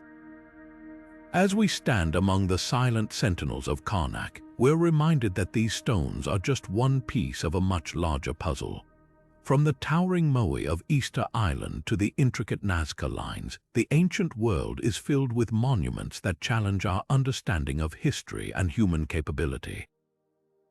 Each one invites us to question what we think we know about the past and to marvel at the creativity and resilience of those who came before us. What other secrets might these ancient stones hold, and what can they teach us about the enduring quest to leave a mark on the world? The Karnak stones are a testament to the power of human ingenuity and a reminder that the past is always closer than we think. From the mysterious rows of the Karnak stones, we now turn our attention to another ancient wonder, the submerged ruins of Yonaguni, Japan. What secrets lie beneath the waves, and what can they tell us about the civilizations that came before us? As we dive into the depths of Yonaguni, we'll uncover yet another layer of the ancient world's enduring enigmas. Among the Dead Sea Scrolls, one artifact stands out as uniquely enigmatic: the Copper Scroll. Unlike the other scrolls, which are made of parchment or papyrus, This one is crafted from thin sheets of copper, inscribed with text that has puzzled scholars since its discovery in 1952. The scroll's contents are unlike any other, a detailed list of 64 locations where vast treasures of gold, silver, and precious artifacts are said to be hidden. But here's the twist: no one knows if these treasures were ever real, let alone whether they were found. The copper scroll is less a historical document and more a tantalizing treasure map, one that has sparked countless expeditions and debates. Theories about the scroll's purpose are as varied as the treasures it describes. Some researchers believe it was a literal guide to hidden wealth, perhaps the riches of the Second Temple in Jerusalem, concealed during times of turmoil to protect them from invaders. Others argue it might have been a symbolic text intended to convey spiritual or moral lessons rather than literal treasure. The scroll's language is cryptic, filled with references to obscure locations and measurements, making it nearly impossible to interpret with certainty. Could it have been a practical guide for recovering lost wealth, or was it meant to inspire hope and resilience among a people facing hardship? The answer remains as elusive as the treasures themselves. Adding to the mystery is the fact that no significant hoard matching the scroll's descriptions has ever been found. Over the years, numerous expeditions have searched for the treasures, following the scroll's clues to caves, ruins, and other sites across the region. Yet, despite these efforts, the treasures remain hidden, if they ever existed at all. Some speculate that the treasures were looted long ago, while others suggest the scroll's locations may have been coded or altered over time. The copper scroll is a reminder that not all mysteries are meant to be solved, and that sometimes the journey to uncover the truth is just as captivating as the truth itself. From the tantalizing riddles of the copper scroll, we shift our focus to another ancient text that holds secrets of the past, the Emerald Tablet. Attributed to the legendary Hermes Trismegistus, this cryptic document is said to contain the secrets of alchemy and the nature of the universe. Like the copper scroll, it challenges us to decipher its meaning, offering glimpses into the wisdom and mysteries of the ancient world. What other hidden knowledge might these texts hold, and what can they teach us about the enduring human quest for understanding? The answers, much like the treasures of the copper scroll, remain tantalizingly out of reach. Among the 7 wonders of the ancient world, few are as shrouded in mystery and allure as the Hanging Gardens of Babylon. Described as a lush, terraced paradise rising high above the desert, the gardens were said to have been built by King Nebuchadnezzar II in the 6th century BC as a gift to his wife, Queen Amytis, who longed for the green hills of her homeland. Ancient writers, including Greek historians like Strabo and Diodorus Siculus, painted vivid pictures of the gardens' towering tiers of vegetation supported by massive stone columns, with intricate irrigation systems bringing water from the Euphrates River to sustain the plants. It's an image of beauty and engineering prowess that has captivated imaginations for centuries. But here's the twist: despite these detailed accounts, no physical evidence of the Hanging Gardens has ever been found, leaving historians to wonder, did they really exist? Theories about the gardens' location and construction are as varied as they are fascinating. Babylon, located in modern-day Iraq, is the most commonly cited location, but excavations in the area have yet to uncover definitive proof of the gardens. Some researchers argue that the gardens might have been located in Nineveh, the capital of the Assyrian Empire, and built by King Sennacherib. This theory is supported by ancient texts and inscriptions that describe a similar feat of engineering, complete with aqueducts and water-lifting devices. Could the Hanging Gardens have been a case of mistaken identity, with later historians conflating the achievements of Babylon and Nineveh? Or were they entirely fictional, a product of poetic exaggeration and storytelling? The mystery deepens when we consider the logistics of building such a marvel in an arid region. Ancient accounts describe a complex system of pumps, screws, and aqueducts to transport water from the Euphrates to the garden's highest levels. While these technologies were within the realm of possibility for the time, the sheer scale of the project would have required an extraordinary level of ingenuity and resources. Some scholars suggest that the gardens might have been smaller and less elaborate than the legends suggest, while others argue that the lack of evidence could simply mean the gardens were destroyed or buried beneath centuries of shifting landscapes. What makes the Hanging Gardens so enduringly fascinating is not just the question of their existence, but what they represent. They embody the human desire to create beauty and defy nature, to transform barren landscapes into flourishing oases. Whether real or imagined, the gardens have become a symbol of ancient ingenuity and the power of storytelling to inspire wonder. They remind us that even the most extraordinary achievements of the past can be lost to time, leaving behind only whispers and speculation. From the legendary Hanging Gardens, we now turn to another ancient wonder that blurs the line between myth and reality, the lost city of Petra. Carved into the rose-red cliffs of Jordan, Petra's breathtaking architecture and mysterious origins continue to captivate explorers and historians alike. What secrets lie hidden within its stone walls, and what can they tell us about the people who built this extraordinary city? The answers, much like the Hanging Gardens, are waiting to be discovered. Nestled in the dusty archives of the Heraklion Archaeological Museum in Crete lies one of the most perplexing artifacts ever discovered, the Phaistos disc. Unearthed in 1908 at the ancient Minoan palace of Phaistos, this small clay disc, roughly the size of a dinner plate, is covered on both sides with a spiral of stamped symbols. At first glance, it might seem unremarkable, but these symbols, 45 distinct characters arranged in groups, have defied translation for over a century. Who created this disc and what message does it hold? The answers remain as enigmatic as the symbols themselves. The Phaistos disc is a puzzle wrapped in mystery. The symbols, which include images of humans, animals, plants, and abstract shapes, are unlike anything else found in Minoan culture or the broader ancient world.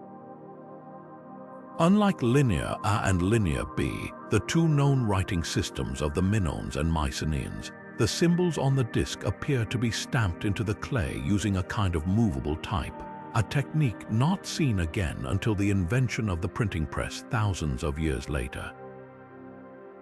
This has led some researchers to speculate that the disc might be a one-of-a-kind artifact, perhaps even a forgery, though most experts agree it's genuine. But if it's authentic, what was its purpose? Theories range from the practical to the profound.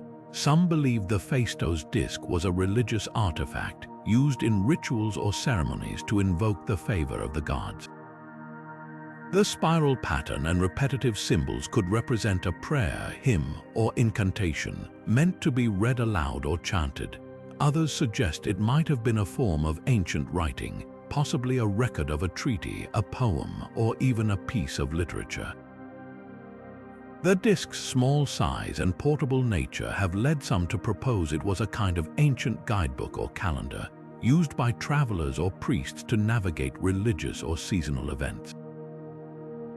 Yet, without a key to decode its symbols, these ideas remain speculative, leaving the disc's true meaning tantalizingly out of reach. Efforts to decode the Phaistos disc have been as varied as the theories about its purpose.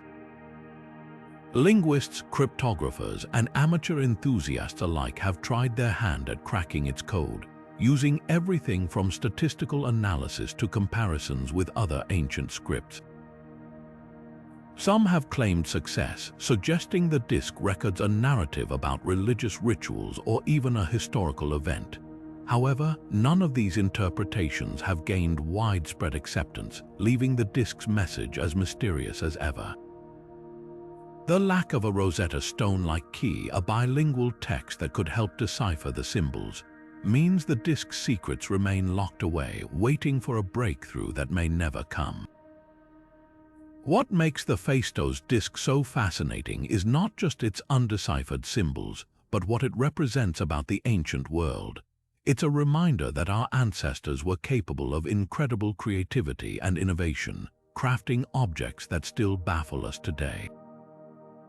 Whether it was a sacred text, a piece of art, or something entirely different, the disk challenges us to rethink what we know about ancient communication and the boundaries of human ingenuity. And as we marvel at this small clay artifact, we're left to wonder what other ancient secrets might be waiting to be uncovered, hidden in plain sight.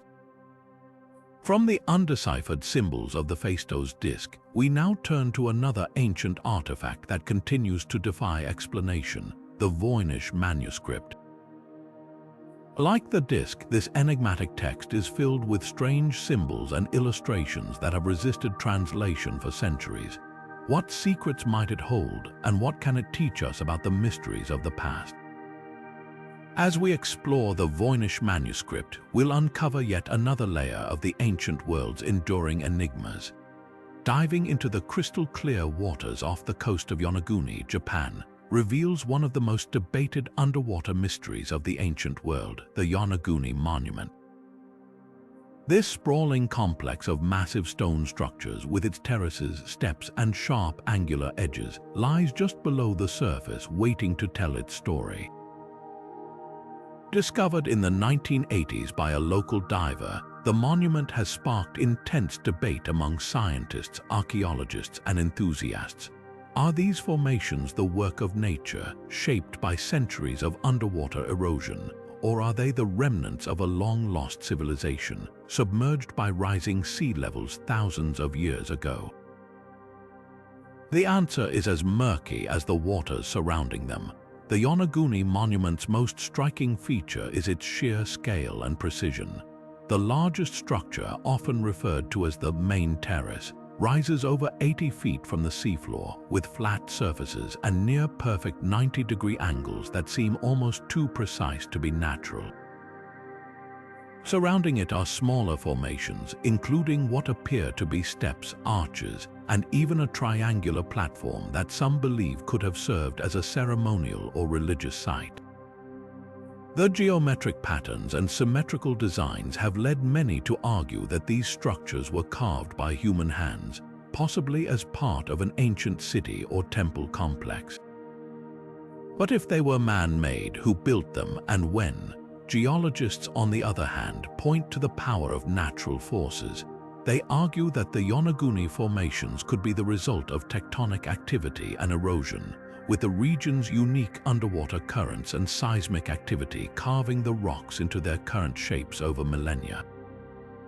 Sandstone, the primary material of the monument, is known to fracture in straight lines and form flat surfaces under certain conditions.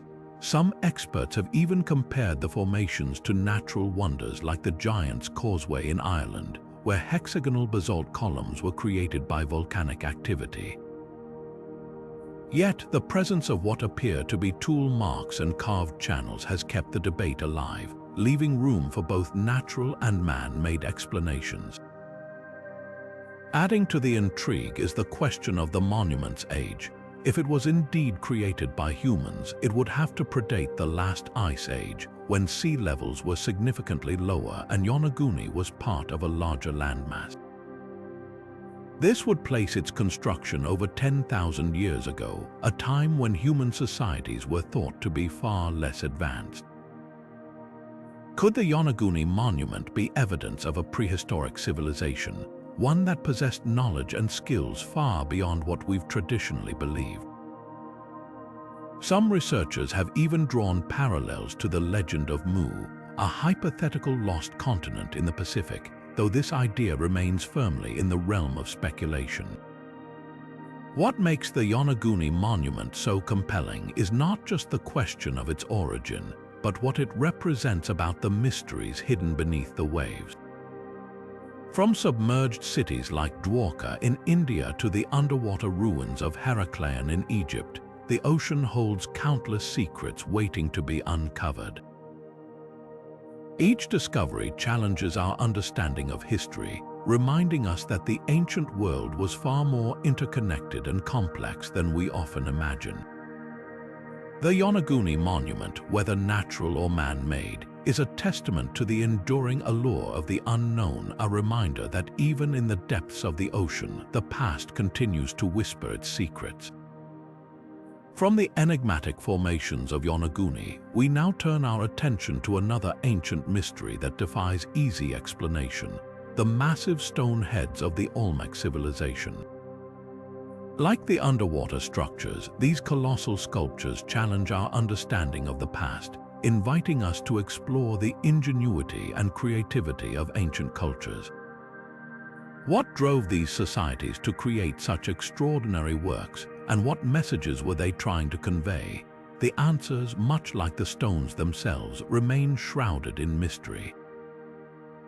From the underwater enigmas of Yonaguni, we now turn to a very different kind of mystery, one bound in leather and parchment, steeped in legend and intrigue: the Codex Gigas, or the Devil's Bible. This massive medieval manuscript, weighing in at over 165 pounds and standing nearly 3 feet tall, is one of the largest surviving books from the Middle Ages. But its size isn't the only thing that makes it extraordinary. The Codex Gigas is shrouded in mystery, from its eerie nickname to the strange story of its creation. What secrets lie within its pages, and why is it so often associated with the devil himself? Let's dive into the legend and lore of this enigmatic tome. The story of the Codex Gigas begins with a monk, or so the legend goes. According to medieval accounts, the manuscript was created by a single man, a monk who had been sentenced to death for breaking his monastic vows. Desperate to save his life, he struck a deal. He would produce a book containing all human knowledge in a single night, a feat so impossible that it could only be accomplished with the help of the devil. Working feverishly through the night, the monk completed the manuscript, but at a cost. He included a full-page illustration of the devil himself, a haunting image that has earned the book its infamous nickname. While historians dismiss the story as folklore, the legend adds an air of dark fascination to the Codex Gigas, making it one of the most intriguing artifacts of the medieval world. But the Codex Gigas is more than just a spooky story. Its contents are a fascinating mix of religious texts, historical records, and medical knowledge, all written in Latin. The manuscript includes the complete text of the Bible, along with works by the Roman historian Josephus, medical treatises, and even a calendar of saints. What's truly remarkable, though, is the consistency of the handwriting throughout the book. Experts estimate that a single scribe must have spent decades working on the manuscript, meticulously copying each word by hand. The uniformity of the script suggests an extraordinary level of skill and dedication, raising questions about who this scribe was and why they undertook such a monumental task. Then there's the infamous illustration of the devil, which takes up an entire page. The image is strikingly vivid, with the devil depicted as a horned, clawed figure crouching in a barren landscape. Opposite the devil is a depiction of the heavenly city, creating a stark contrast between good and evil. Some believe the illustration was meant as a warning, a visual reminder of the consequences of sin. Others suggest it might have been a form of satire or even a commentary on the struggles of faith. Whatever its purpose, the image has become synonymous with the Codex Gigas, cementing its reputation as the Devil's Bible. The mystery of the Codex Gigas doesn't end with its contents. Its origins are equally shrouded in uncertainty. While most scholars believe it was created in the early 13th century at the Benedictine monastery of Podlažis in Bohemia, now part of the Czech Republic, no one knows for sure who commissioned it or why. Some speculate it was meant as a gift for a powerful patron, while others suggest it was created as a teaching tool or a symbol of the monastery's wealth and influence. The truth remains buried in the annals of history, leaving us to piece together its story from the fragments left behind. From the dark legend of the Devil's Bible, we turn to another ancient text that continues to baffle researchers, the Book of Enoch. This obscure Renaissance manuscript, filled with cryptic tables and symbols, has puzzled scholars for centuries. Like the Codex Gigas, it raises questions about the boundaries of knowledge and the enduring allure of the unknown. What secrets might these ancient texts hold, and what can they teach us about the mysteries of the past? The answers, much like the pages of the Codex Gigas, remain tantalizingly out of reach. Now, let's journey to the heart of the Sahara Desert, where the Tassili Enaja Plateau rises like a fortress of stone against the golden sands. This remote and rugged landscape is home to one of the most extraordinary collections of prehistoric art in the world, the Tassili Enaja cave paintings. Dating back as far as 12,000 years, these vivid depictions of humanoid figures, animals, and abstract symbols offer a tantalizing glimpse into a world that existed long before recorded history. But what do these paintings mean, and who were the artists behind them? The answers are as enigmatic as the desert winds that whisper through the rocks. The Tassili Enaja paintings are unlike anything else found in the archaeological record. Scattered across the walls of caves and rock shelters, they depict a menagerie of animals: giraffes, elephants, hippos, and crocodiles, creatures that once thrived in what was then a lush green Sahara. Alongside these naturalistic images are more puzzling figures. Humanoid shapes with round, featureless heads and elongated bodies, often referred to as the round-head figures. Some appear to be dancing or engaged in ritualistic activities, while others seem to float or hover, their forms almost otherworldly. These strange depictions have led some to speculate that they might represent encounters with beings from beyond our world, ancient aliens, perhaps, though most scholars lean toward more grounded interpretations. One of the most compelling theories is that these paintings served as a form of spiritual or religious expression. The Sahara was undergoing dramatic environmental changes during the period when the art was created, transforming from a fertile savanna into the arid desert we know today. For the people living through this transition, the paintings may have been a way to connect with the natural world or to seek guidance from the spirits they believed inhabited it. The round-head figures, with their abstract forms, could represent shamans or deities, intermediaries between the human and spiritual realms. Alternatively, they might depict masked dancers or participants in rituals, their unusual appearance symbolizing transformation or transcendence. Another possibility is that the paintings served as a historical record, capturing the lives and experiences of the people who created them. The depictions of animals, some of which no longer exist in the region, suggest a time when the Sahara was teeming with life, offering clues about the environment and climate of the distant past. The humanoid figures, meanwhile, could represent specific individuals or groups, perhaps recording their roles in the community or their interactions with neighboring tribes.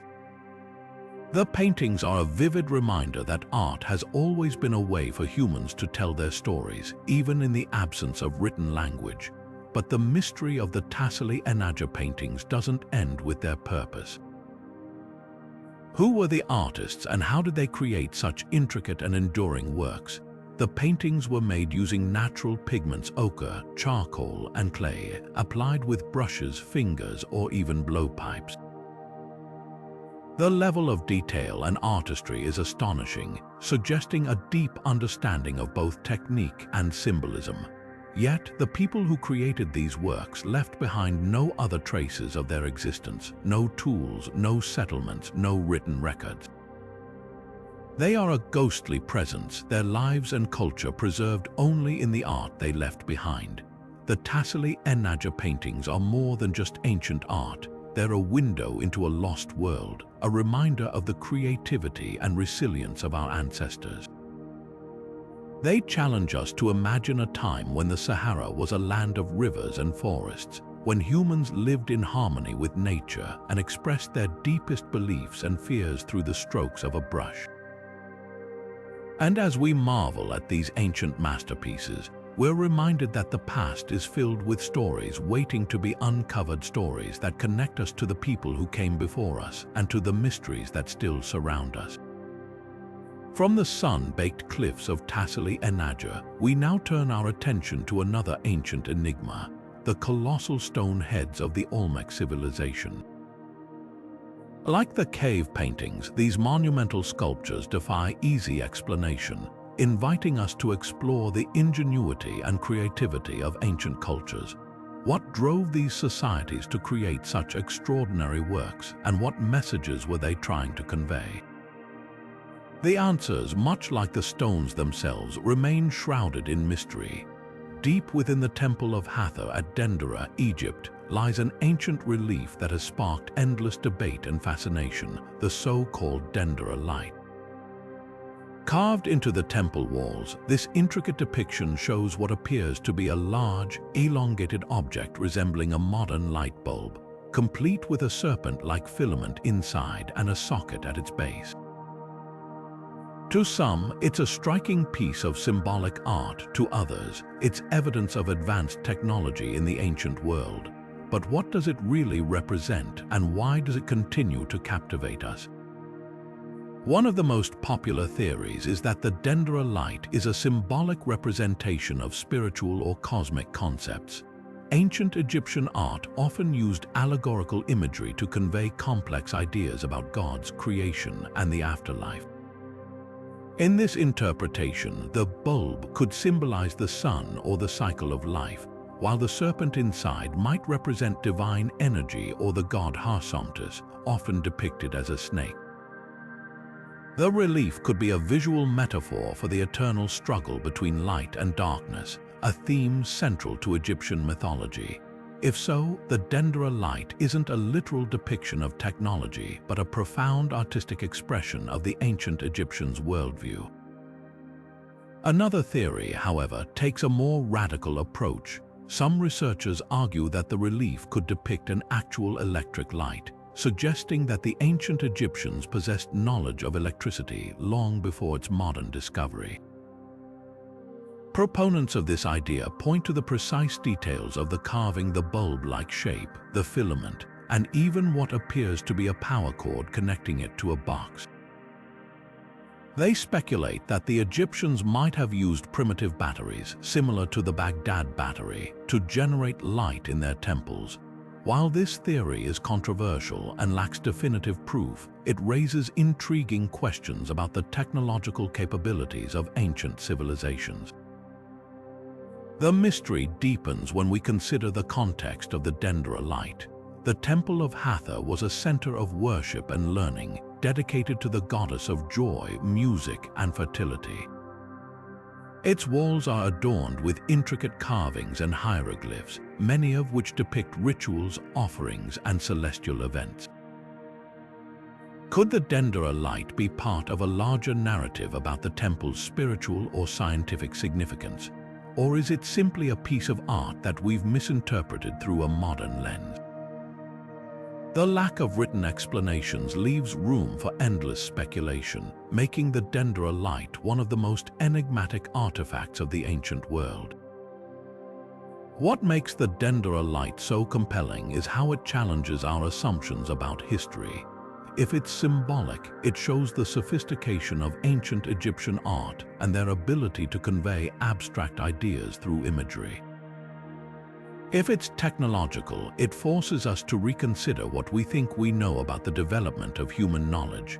Either way, it's a reminder that the past is full of surprises, waiting to be uncovered and understood. From the mysterious carvings of Dendera, we now turn to another artifact that blurs the line between myth and reality, the Antikythera Mechanism. Like the Dendera light, this ancient device defies easy explanation, inviting us to explore the ingenuity and creativity of a world far removed from our own. What other secrets might these ancient relics hold, and what can they teach us about the timeless quest for knowledge? the answers, much like the dendera light itself, remain tantalizingly out of reach. Rising dramatically from the arid desert hills of Peru's Paracas Peninsula is a geoglyph so large it can be seen from miles out at sea, the Paracas candelabra. Carved into the side of a sandy slope, this massive figure stretches over 600 feet tall, its three-pronged design resembling a giant candlestick or, as some suggest, a trident.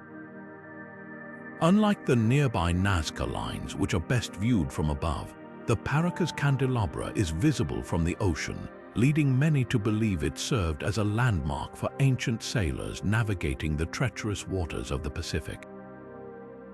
But why was it created, and what meaning did it hold for the people who carved it into the earth? The answers are as elusive as the shifting sands that surround it.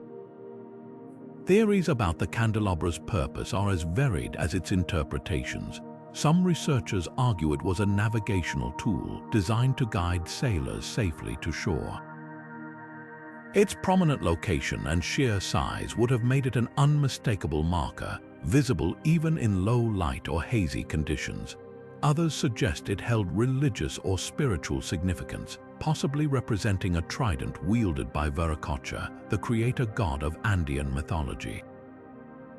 The three-pronged design could symbolize the connection between the heavens, the earth, and the underworld, a common theme in ancient cultures.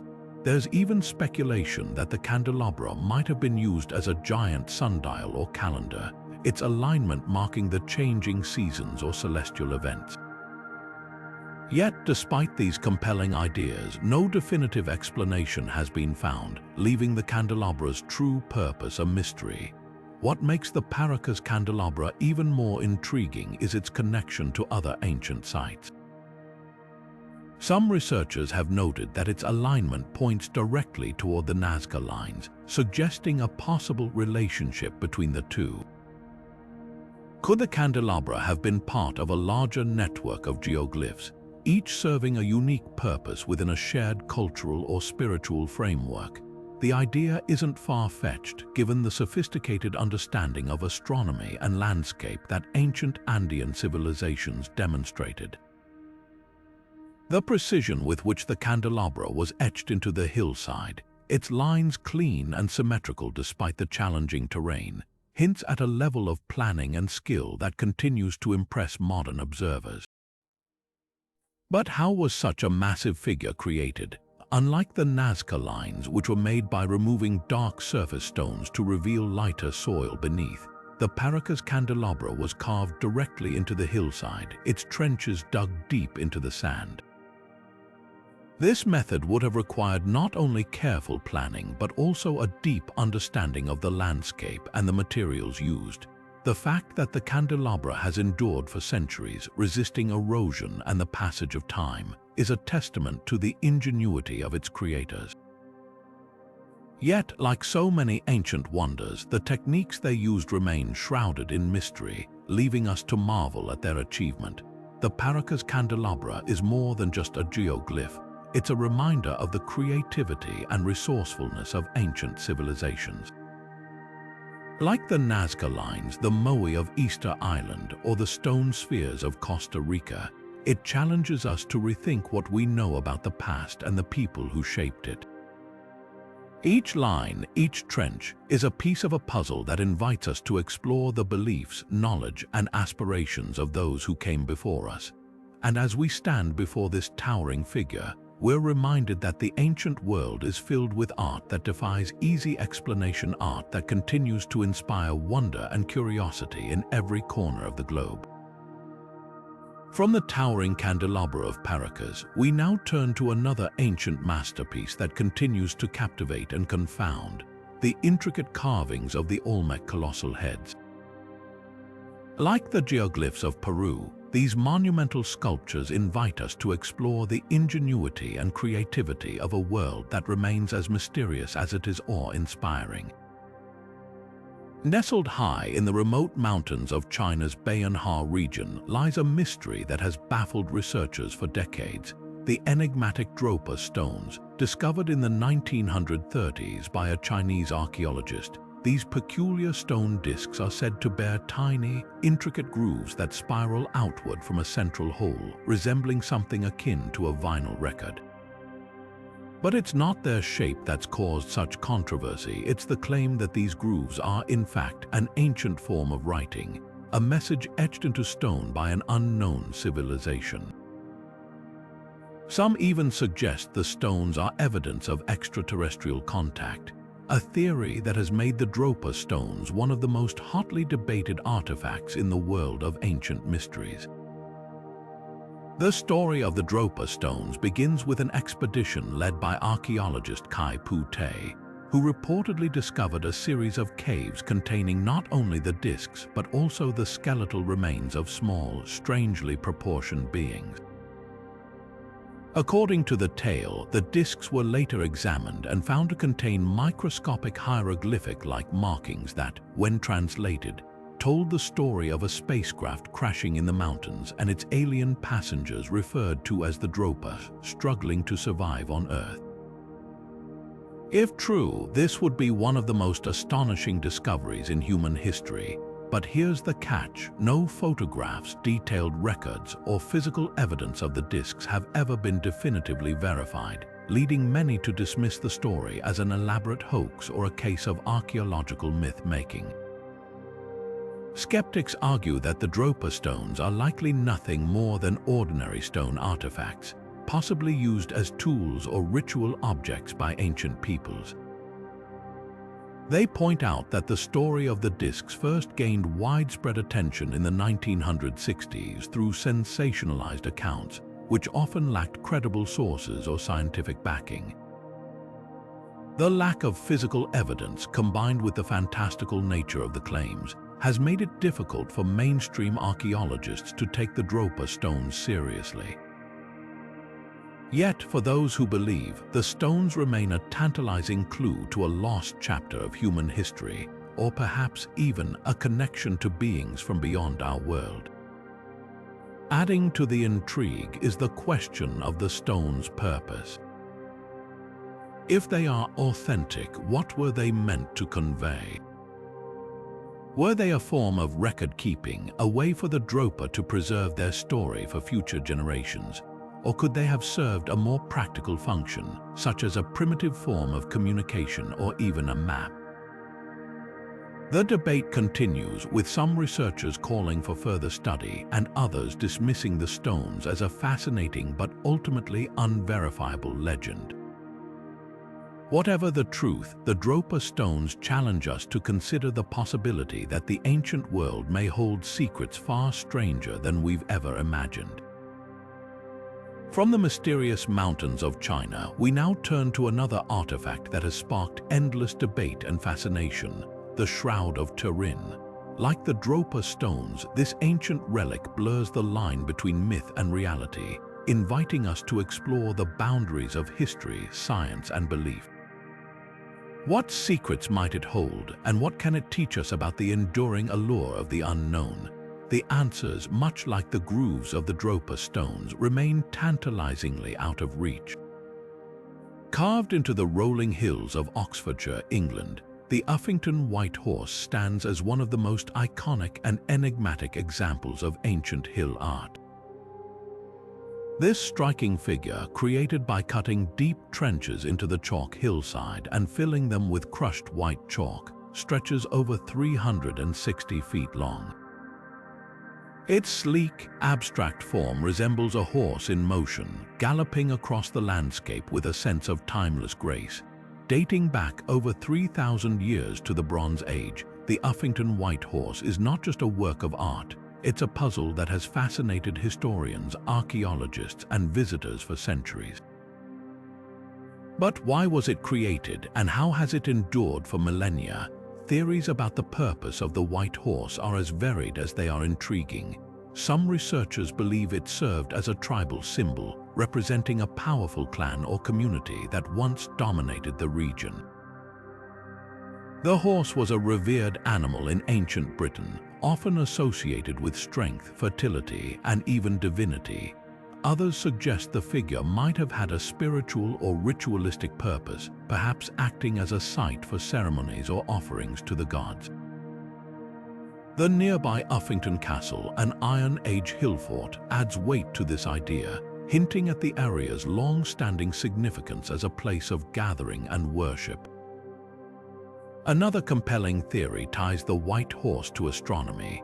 Its placement on the hillside aligns with the sun's movements, leading some to propose it was used as a celestial marker.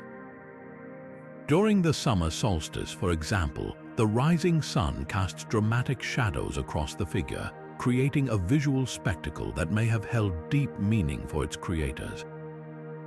Could the White Horse have been a way to track the seasons, predict agricultural cycles, or honor celestial events? The possibility adds yet another layer to its mystique, suggesting a level of sophistication in ancient societies that we're only beginning to understand. What makes the Uffington White Horse even more remarkable is its endurance. Unlike many ancient artworks that fade or erode over time, this figure has been meticulously maintained for thousands of years. Historical records show that local communities have held scouring ceremonies since at least the 17th century, where the chalk trenches were cleaned and replenished to keep the horse visible. This tradition speaks to the figure's enduring cultural significance, a living link between the past and present. But why has this particular artwork inspired such dedication while others have been forgotten? The answer may lie in its unique blend of artistry, symbolism, and mystery. The Uffington White Horse is more than just a chalk carving. It's a testament to the creativity and ingenuity of ancient peoples. Like the Nazca Lines or the Paracas candelabra, it challenges us to rethink what we know about the past and the ways our ancestors expressed their connection to the world around them. Each line etched into the hillside is a reminder that the ancient world was filled with people who sought to leave their mark, not just for their own time, but for generations to come. And as we stand before this galloping figure, we're reminded that the mysteries of the past are as vast and enduring as the landscapes they inhabit. From the rolling hills of England, we now turn our attention to another ancient enigma, the colossal stone heads of the Olmec civilization. Like the Uffington White Horse, these monumental sculptures invite us to explore the artistry and ingenuity of a world that remains as mysterious as it is awe-inspiring. Deep within the limestone hills of southwestern France lies a treasure trove of ancient artistry that has captivated the world, the Lascaux cave paintings.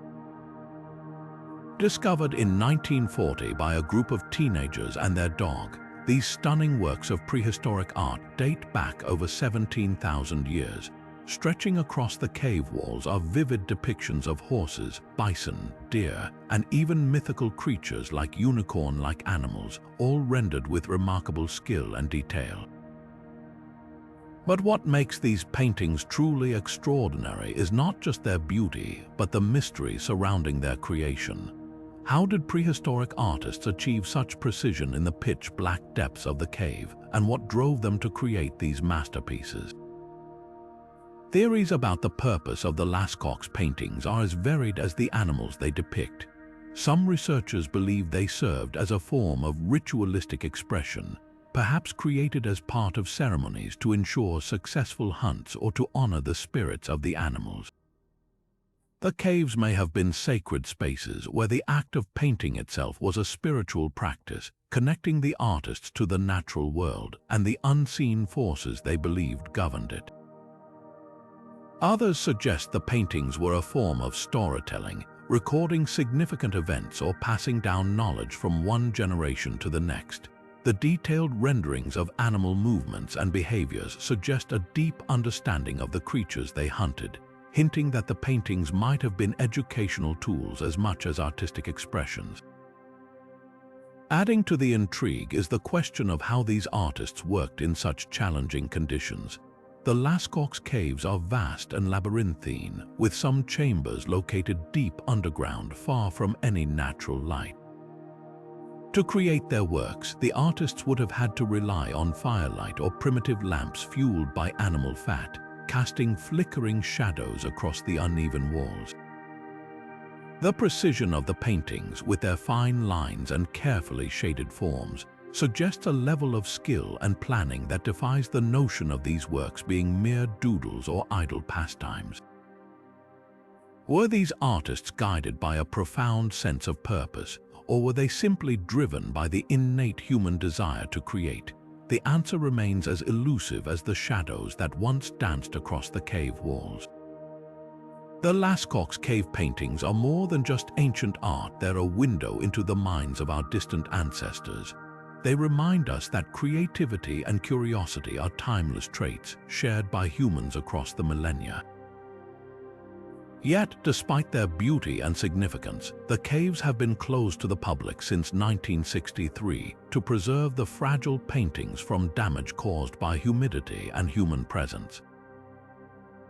Today, exact replicas allow visitors to experience the wonder of Lascaux, but the original caves remain a silent testament to the mysteries of the past. From the shadowy depths of Lascaux, we now turn to another ancient site that holds secrets of a very different kind: the submerged ruins of Yonaguni, Japan.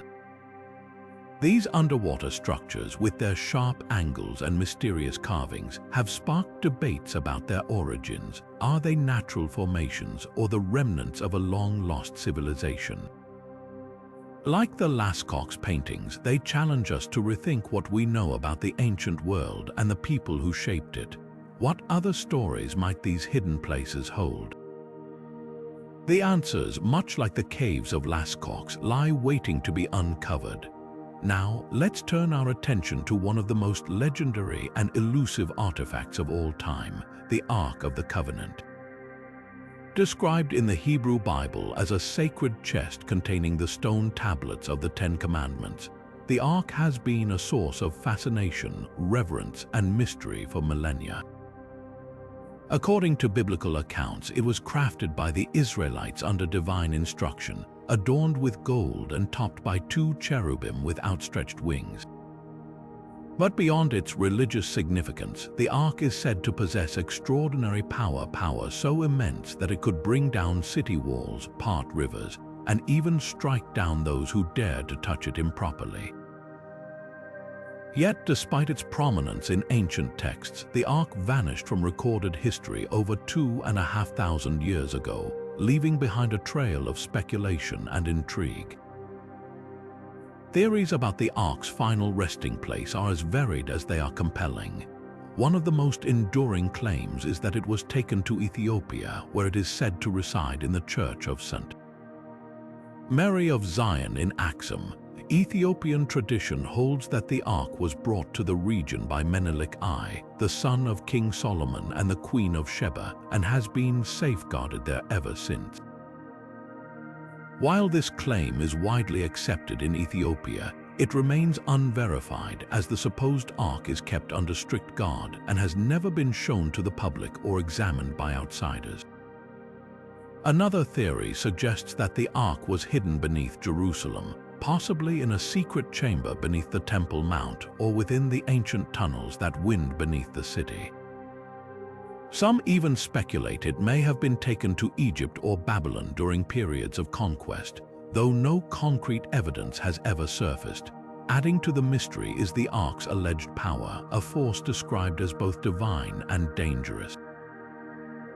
Biblical accounts tell of its ability to emit deadly energy, such as when it struck down Uzzah for touching it, or when it caused the Philistines to suffer plagues after capturing it. Some modern researchers have theorized that the Ark might have been an ancient technological device, perhaps using gold and other materials to conduct or amplify energy. Could it have been a form of early electricity or even a symbolic representation of a deeper spiritual force? The truth remains as elusive as the Ark itself, leaving us to ponder whether its power was literal, metaphorical, or a blend of both. The search for the Ark has inspired countless expeditions, from treasure hunters to archaeologists, each hoping to uncover the truth behind its disappearance. Yet, despite centuries of speculation and exploration, the Ark remains hidden, a tantalizing enigma that continues to captivate believers and skeptics alike. Its story is a reminder of how deeply intertwined history, faith, and myth can be, and how the allure of the unknown drives us to seek answers even when they seem just out of reach. From the enduring mystery of the Ark of the Covenant, we now turn to another artifact that blurs the line between legend and reality, the Holy Grail.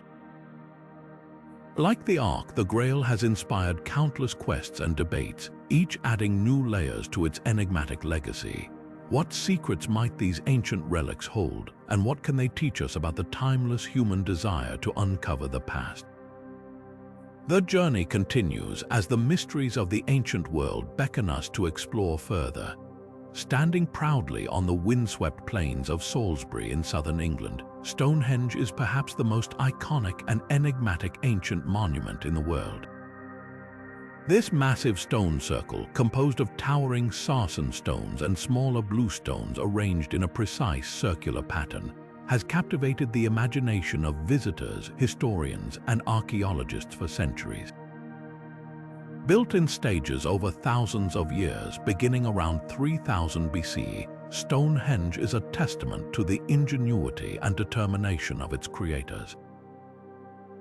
But what drove these ancient people to construct such a monumental site, and how did they achieve it with the limited technology of their time? The answers are as layered as the stones themselves. One of the most enduring questions about Stonehenge is its purpose. Many researchers believe it served as an astronomical calendar, meticulously aligned with the movements of the sun and moon. During the summer solstice, the rising sun aligns perfectly with the heel stone, casting its rays directly into the center of the circle. This alignment suggests that Stonehenge may have been used to mark significant celestial events, helping ancient communities track the seasons for agriculture or religious ceremonies. Others argue that the site was a place of healing, with the blue stones believed to have been transported from over 150 miles away, possessing mystical properties. Still, another theory proposes that Stonehenge was a burial ground, as human remains found at the site indicate it may have been a place of ritual and remembrance. But the mystery doesn't end with its purpose. How did the builders of Stonehenge transport and erect these massive stones, some weighing up to 25 tons? The sarsen stones, sourced from nearby quarries, were likely moved using sledges, rollers, and sheer manpower. The blue stones, however, present a far greater puzzle. These stones originated in the Preseli Hills of Wales, nearly 150 miles from Stonehenge. How they were transported remains a subject of heated debate. Some researchers suggest they were dragged overland, while others propose they were floated on rafts down rivers and across the sea. The precision with which the stones were placed, using mortise and tenon joints to lock them together, further highlights the advanced engineering skills of the builders.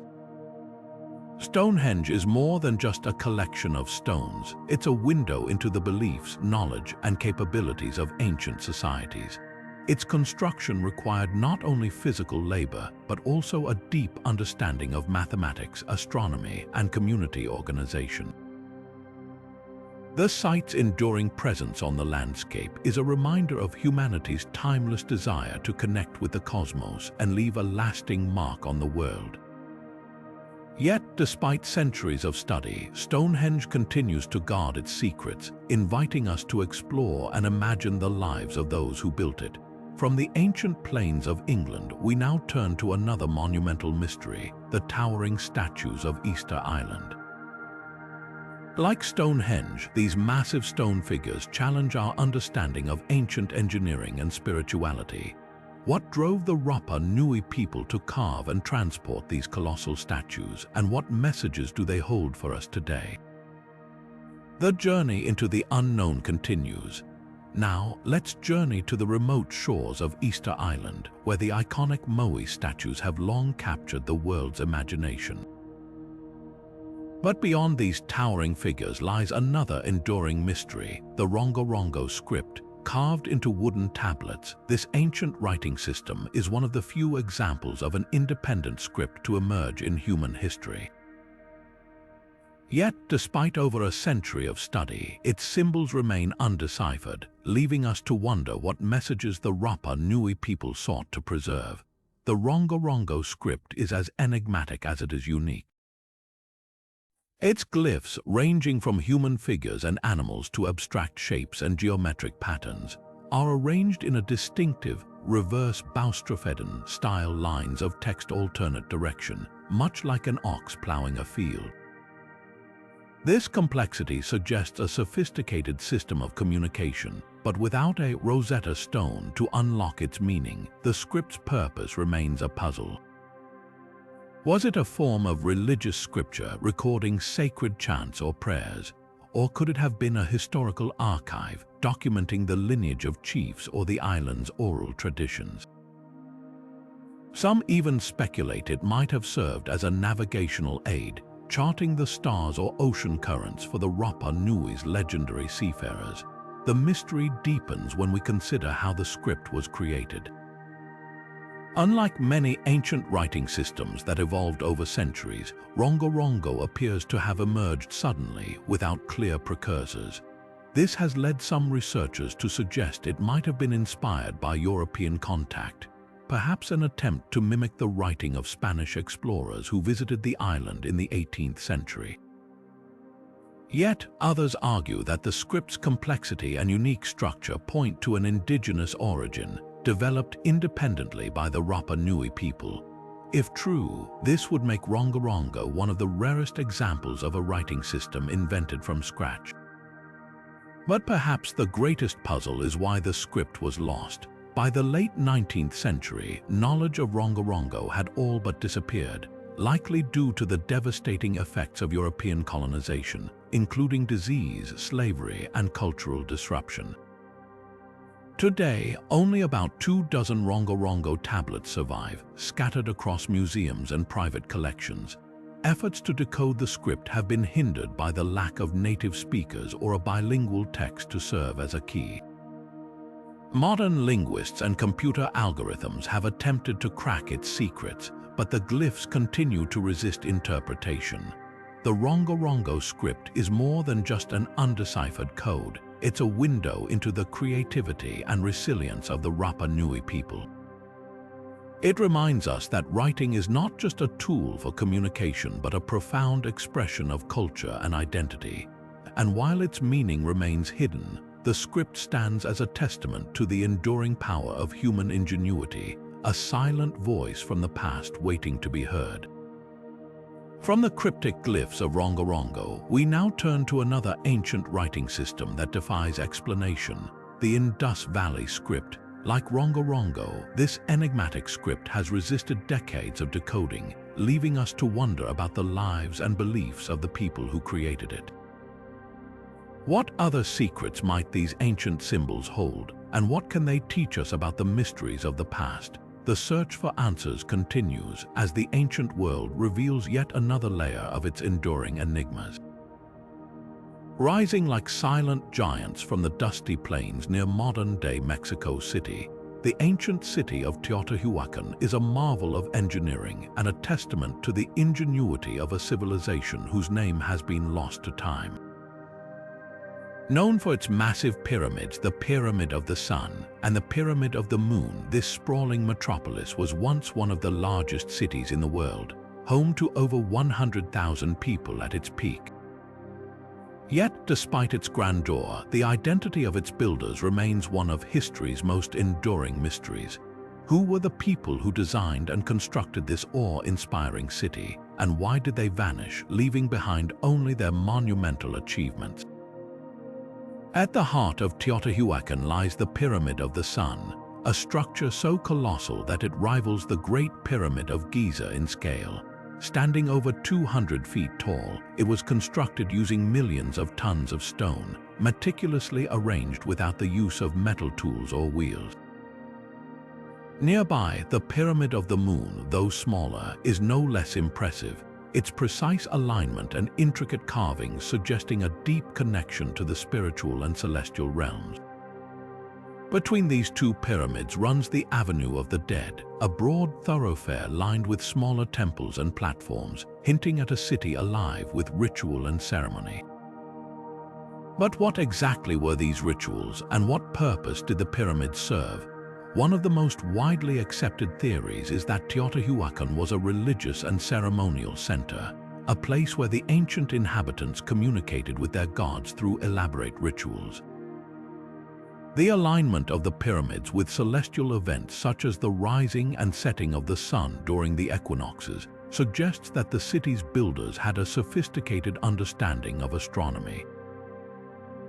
Some researchers believe the Pyramid of the Sun may have been a symbolic representation of the sacred mountain of creation, a central element in Mesoamerican cosmology. Others propose that the pyramids were used as stages for public ceremonies, where rulers or priests performed rituals to maintain cosmic order and ensure the prosperity of their people.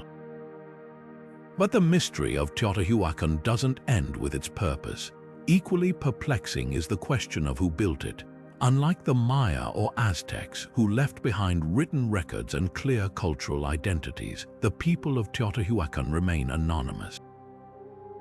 They left no inscriptions or texts, and their language is unknown. Some scholars suggest they may have been a multi-ethnic society, drawing people from across Mesoamerica to create a cosmopolitan hub of trade, art, and religion. Others speculate that the city's founders were an earlier civilization, possibly the ancestors of the Toltecs or even a group that predates all known Mesoamerican cultures. The truth is buried beneath the stones of Teotihuacan, waiting for future discoveries to shed light on its origins. Adding to the intrigue is the city's sudden decline. Around the 7th century CE, Teotihuacan was mysteriously abandoned. Evidence of widespread fires and deliberate destruction suggests the city may have fallen victim to internal unrest or invasion. Yet there are no definitive answers, leaving us to wonder what caused such a thriving metropolis to collapse. Did environmental changes such as drought or famine play a role, or was it the result of social upheaval as the city's diverse population struggled to maintain cohesion? Whatever the cause, Teotihuacan's legacy endured, inspiring later civilizations like the Aztecs, who revered it as a sacred site and named it the place where the gods were created. From the towering pyramids of Teotihuacan, we now turn to another ancient site that continues to captivate and confound, the sprawling ruins of Tikal in Guatemala. Like Teotihuacan, this ancient city holds secrets of a civilization that once thrived in the heart of the jungle, only to vanish under mysterious circumstances. What stories do these ruins tell, and what can they teach us about the rise and fall of ancient societies? The journey into the unknown continues as the mysteries of the past beckon us to explore further. Now, let's turn our attention to one of the most hotly debated artifacts in the world of ancient cartography, the Vinland Map. Discovered in the mid-20th century, this enigmatic document has sparked intense controversy and endless speculation. At first glance, it appears to be a medieval map of the world, complete with Europe, Asia, and Africa. But what sets it apart, and what has made it so contentious, is its depiction of a landmass labeled Vinland, located west of Greenland. If genuine, this would mean the map shows parts of North America over 50 years before Columbus's famous voyage in 1492.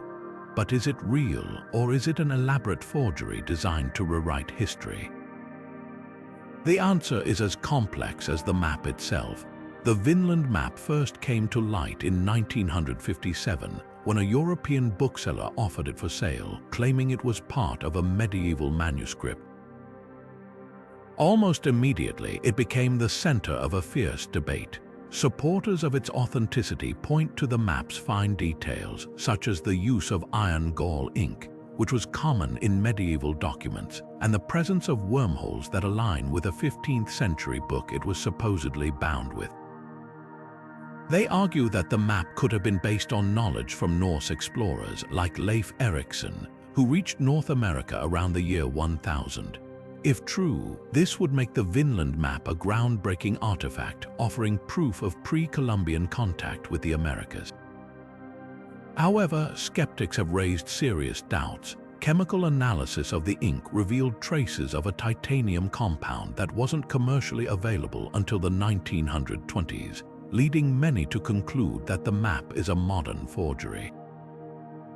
Others argue that the handwriting and stylistic elements don't match known medieval maps, suggesting the map was created much later to deceive collectors and historians. The debate has become so polarized that even the most advanced scientific techniques have failed to provide a definitive answer, leaving the Vinland Map in a state of limbo, a tantalizing enigma that refuses to reveal its true origins. Beyond the question of authenticity lies another mystery. What was the map's purpose? If it's genuine, was it meant to guide explorers, document known lands, or serve as a symbolic representation of the world? Some researchers speculate it could have been a political tool, created to assert claims over newly discovered territories. Others suggest it might have been a scholarly exercise, an attempt to compile and visualize geographical knowledge of the time. Whatever its intent, the Vinland Map challenges our understanding of medieval cartography and the ways in which ancient societies viewed and recorded their world. The Vinland Map is more than just a historical curiosity. It's a reminder of how much we still have to learn about the past. It invites us to question the stories we think we know and to consider the possibility that history is far more complex than textbooks suggest. Like the Piri Reis Map and other ancient cartographic wonders, it blurs the line between myth and reality, offering glimpses of a world where exploration, discovery, and imagination were deeply intertwined. From the contested lines of the Vinland Map, we now turn to another ancient enigma that defies easy explanation: the mysterious stone spheres of Costa Rica. These perfectly round artifacts scattered across the landscape raise questions about the ingenuity and purpose of the people who created them. What drove these ancient cultures to craft such extraordinary objects, and what secrets might they hold? The answers, as always, remain just out of reach. Deep in the heart of Bosnia, near the town of Visoko, lies a site that has ignited one of the most contentious debates in modern archaeology: the so-called Bosnian Pyramids. Discovered in 2005 by amateur archaeologist Semir Osmanagic, these pyramid-shaped hills have been at the center of a storm of controversy ever since. Osmanagic claims that these structures, particularly the largest one known as the Pyramid of the Sun, are not natural formations but the remnants of an advanced ancient civilization, one that predates even the Egyptian pyramids by thousands of years. But are these hills truly man-made, or are they simply the result of geological processes? The answers are as layered as the hills themselves. The Bosnian pyramids are striking in their appearance. The Pyramid of the Sun, for instance, rises over 700 feet tall, with 4 triangular sides that align almost perfectly with the cardinal directions north, south, east, and west. Proponents of the man-made theory point to these alignments, along with the presence of what they claim are stone blocks, tunnels, and even a paved plateau, as evidence of intelligent design. They argue that the precision and symmetry of the structures could not have occurred naturally, suggesting instead that they were built by a highly organized society with advanced knowledge of engineering and astronomy. However, mainstream archaeologists and geologists remain deeply skeptical. Many argue that the pyramid-shaped hills are natural formations created by the same geological processes that shaped the surrounding landscape. The stone blocks are likely the result of fracturing in the sedimentary rock, a common phenomenon in the region. The tunnels, they say, could be natural cave systems or even medieval mining shafts, repurposed and misinterpreted as evidence of ancient construction. Despite these objections, the debate continues to rage, with both sides presenting compelling arguments and little consensus in sight. What adds to the intrigue is the mystery of their purpose, if they are indeed man-made. Could they have served as religious or ceremonial centers, much like the pyramids of Egypt or Mesoamerica?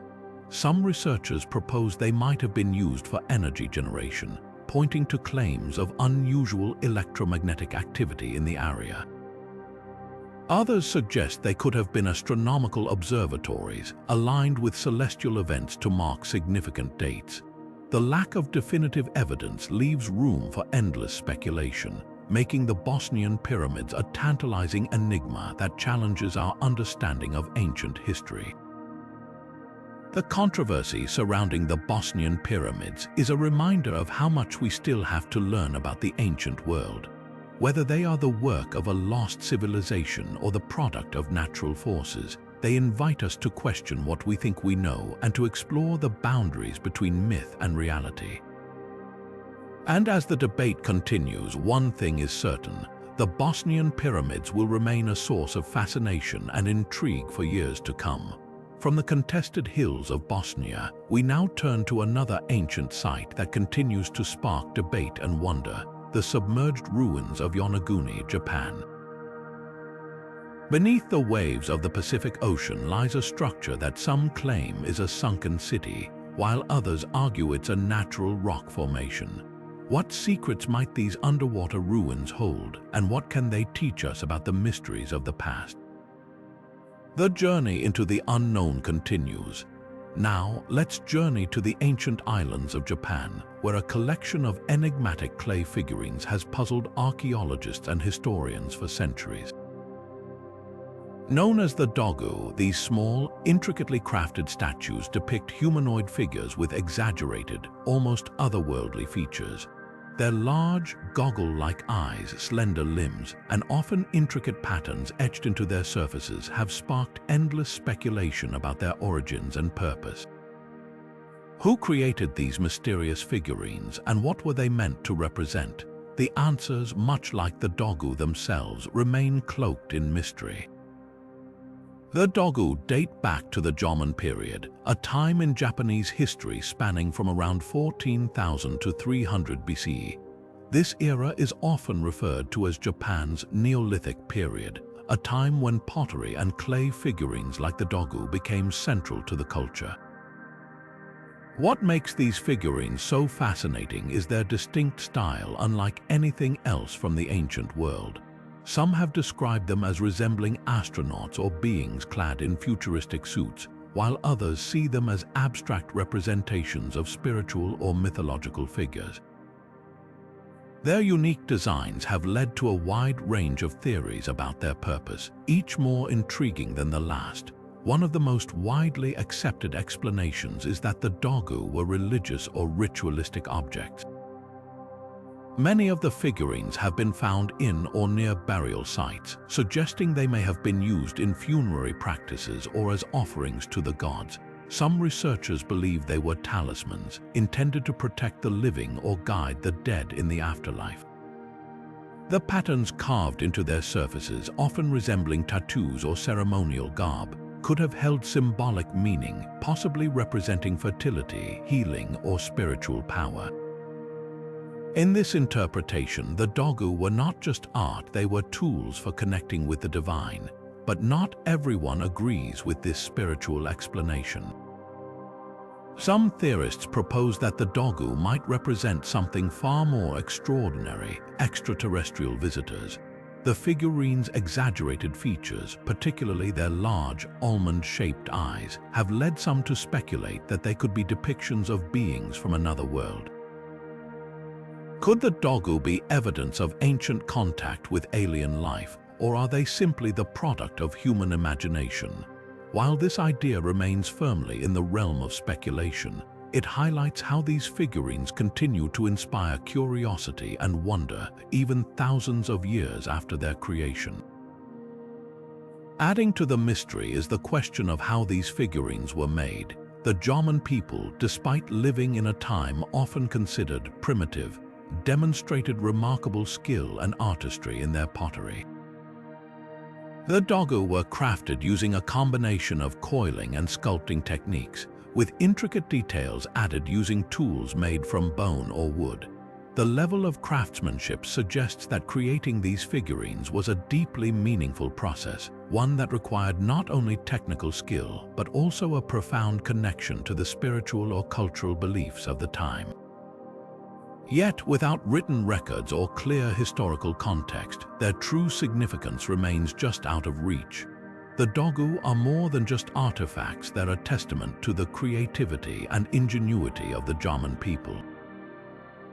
Like the colossal heads of the Olmec or the intricate carvings of the Nazca Lines, they challenge us to rethink what we know about ancient societies and the ways they expressed their beliefs and values. Each figurine is a piece of a larger puzzle, a fragment of history waiting to be understood. And as we marvel at these enigmatic clay statues, we're reminded that the ancient world is filled with art that defies easy explanation, inviting us to explore the mysteries of the past with fresh eyes.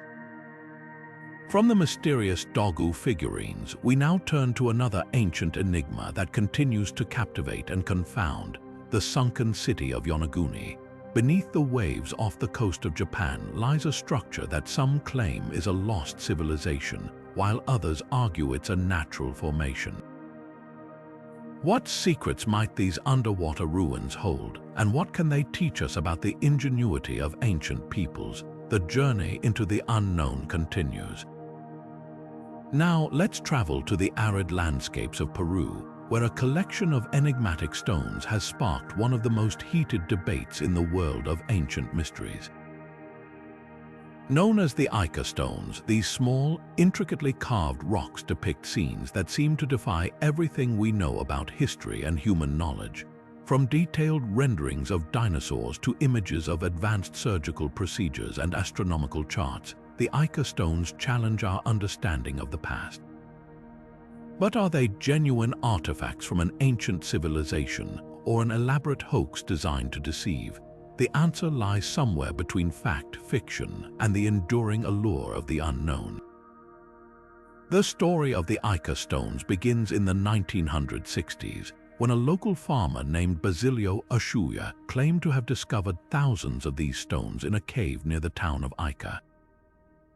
Each stone is etched with intricate designs, some showing humans interacting with creatures that resemble dinosaurs, while others depict complex medical procedures, including what appears to be brain surgery and organ transplants. Still, others feature maps of constellations and what some interpret as advanced technology, like telescopes or flying machines. The level of detail in these carvings is astonishing, suggesting a level of knowledge and artistry that seems impossible for an ancient culture. But how could prehistoric humans have known about dinosaurs, let alone performed advanced surgeries or mapped the stars? Theories about the Ica stones are as varied as the carvings themselves. Some researchers argue that they are genuine artifacts, evidence of a lost civilization with advanced knowledge that predates modern science. Proponents of this idea suggest that the stones could have been created by an ancient culture that somehow coexisted with dinosaurs or inherited knowledge from a much older, more advanced society. Others, however, dismiss the stones as a modern forgery, pointing to Ushuaia's admission in the 1970s that he had carved many of the stones himself to sell to tourists. Yet, even with this confession, the sheer number of stones and the consistency of their designs have kept the debate alive.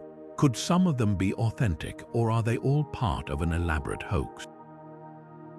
Adding to the mystery is the question of their purpose. If the stones are genuine, why were they created? Some believe they could have served as a form of record-keeping, documenting the knowledge and experiences of an ancient civilization. Others suggest they might have been used in rituals or as teaching tools, passing down wisdom from one generation to the next. The stone's intricate designs and recurring themes hint at a deeper meaning, but without more context, their true significance remains just out of reach. The Ica stones are more than just a collection of carved rocks. They're a testament to humanity's endless fascination with the past and the mysteries it holds. Whether they are genuine artifacts or clever forgeries, they challenge us to question what we think we know about history and the capabilities of ancient peoples. And as we ponder their origins, we're reminded that the line between fact and fiction is often thinner than we imagine.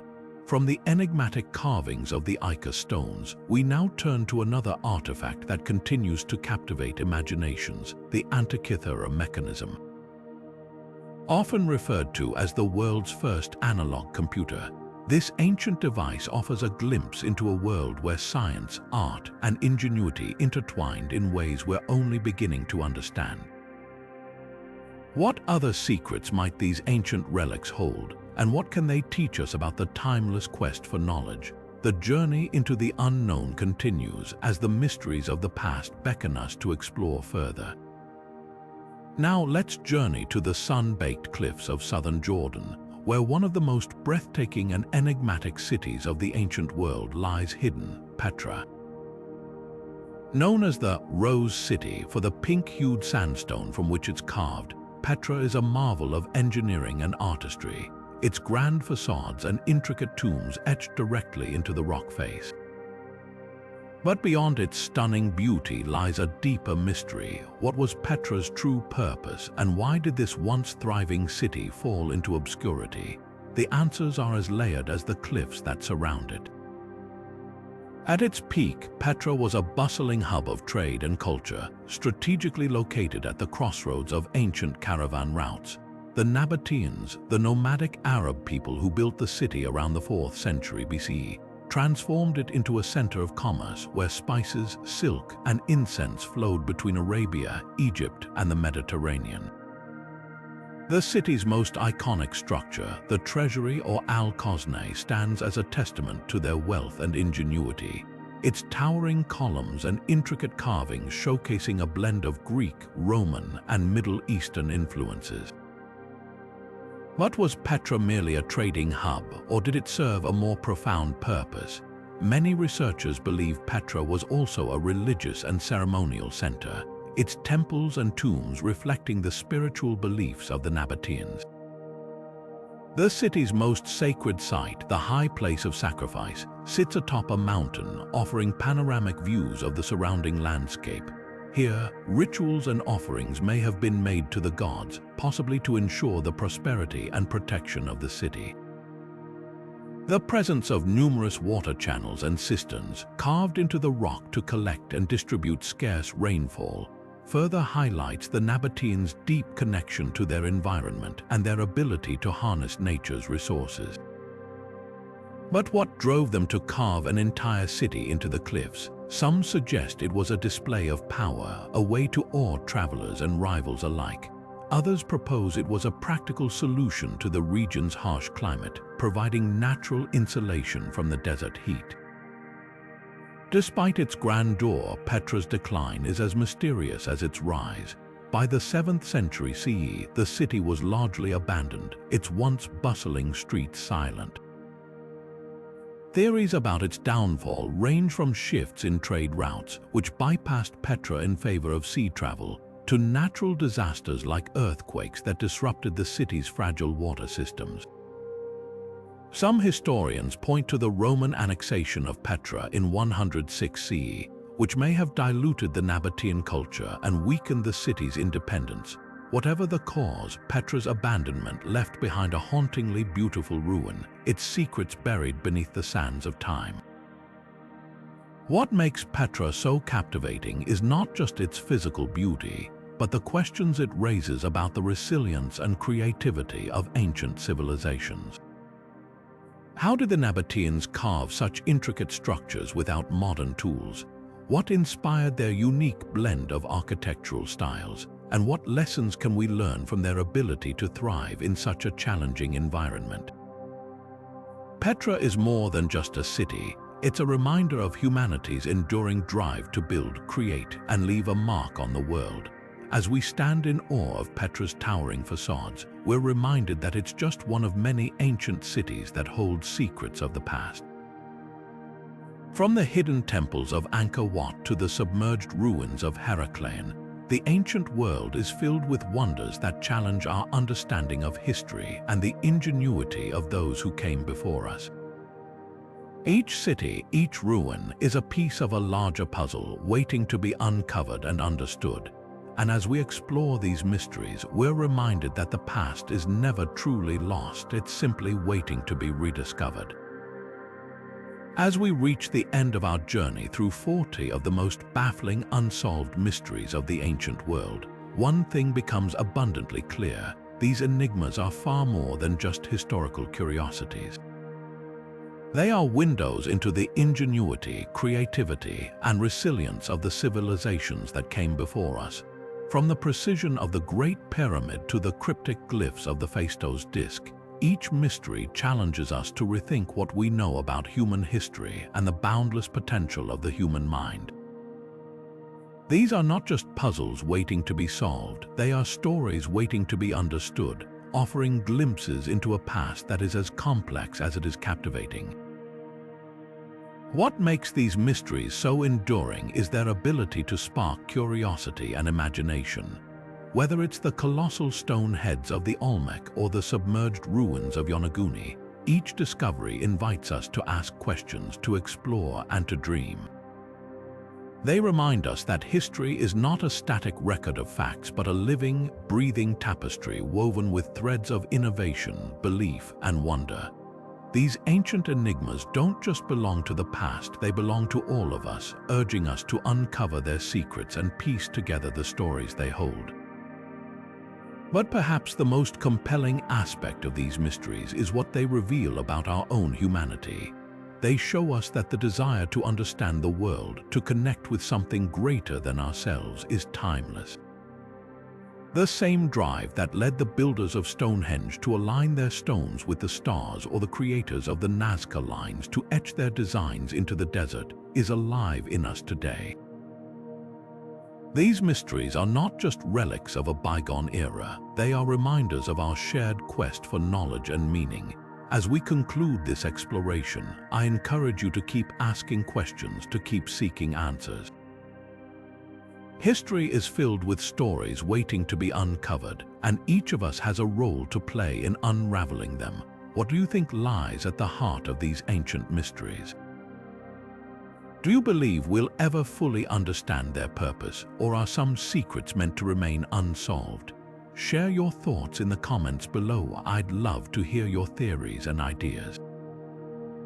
And if you've enjoyed this journey through the unsolved mysteries of the ancient world, don't forget to subscribe for more content that dives deep into the wonders and enigmas of our past. Together, let's continue to explore, discover, and marvel at the incredible stories that history has to offer. The past is calling. Will you answer? Let's uncover its secrets, one mystery at a time.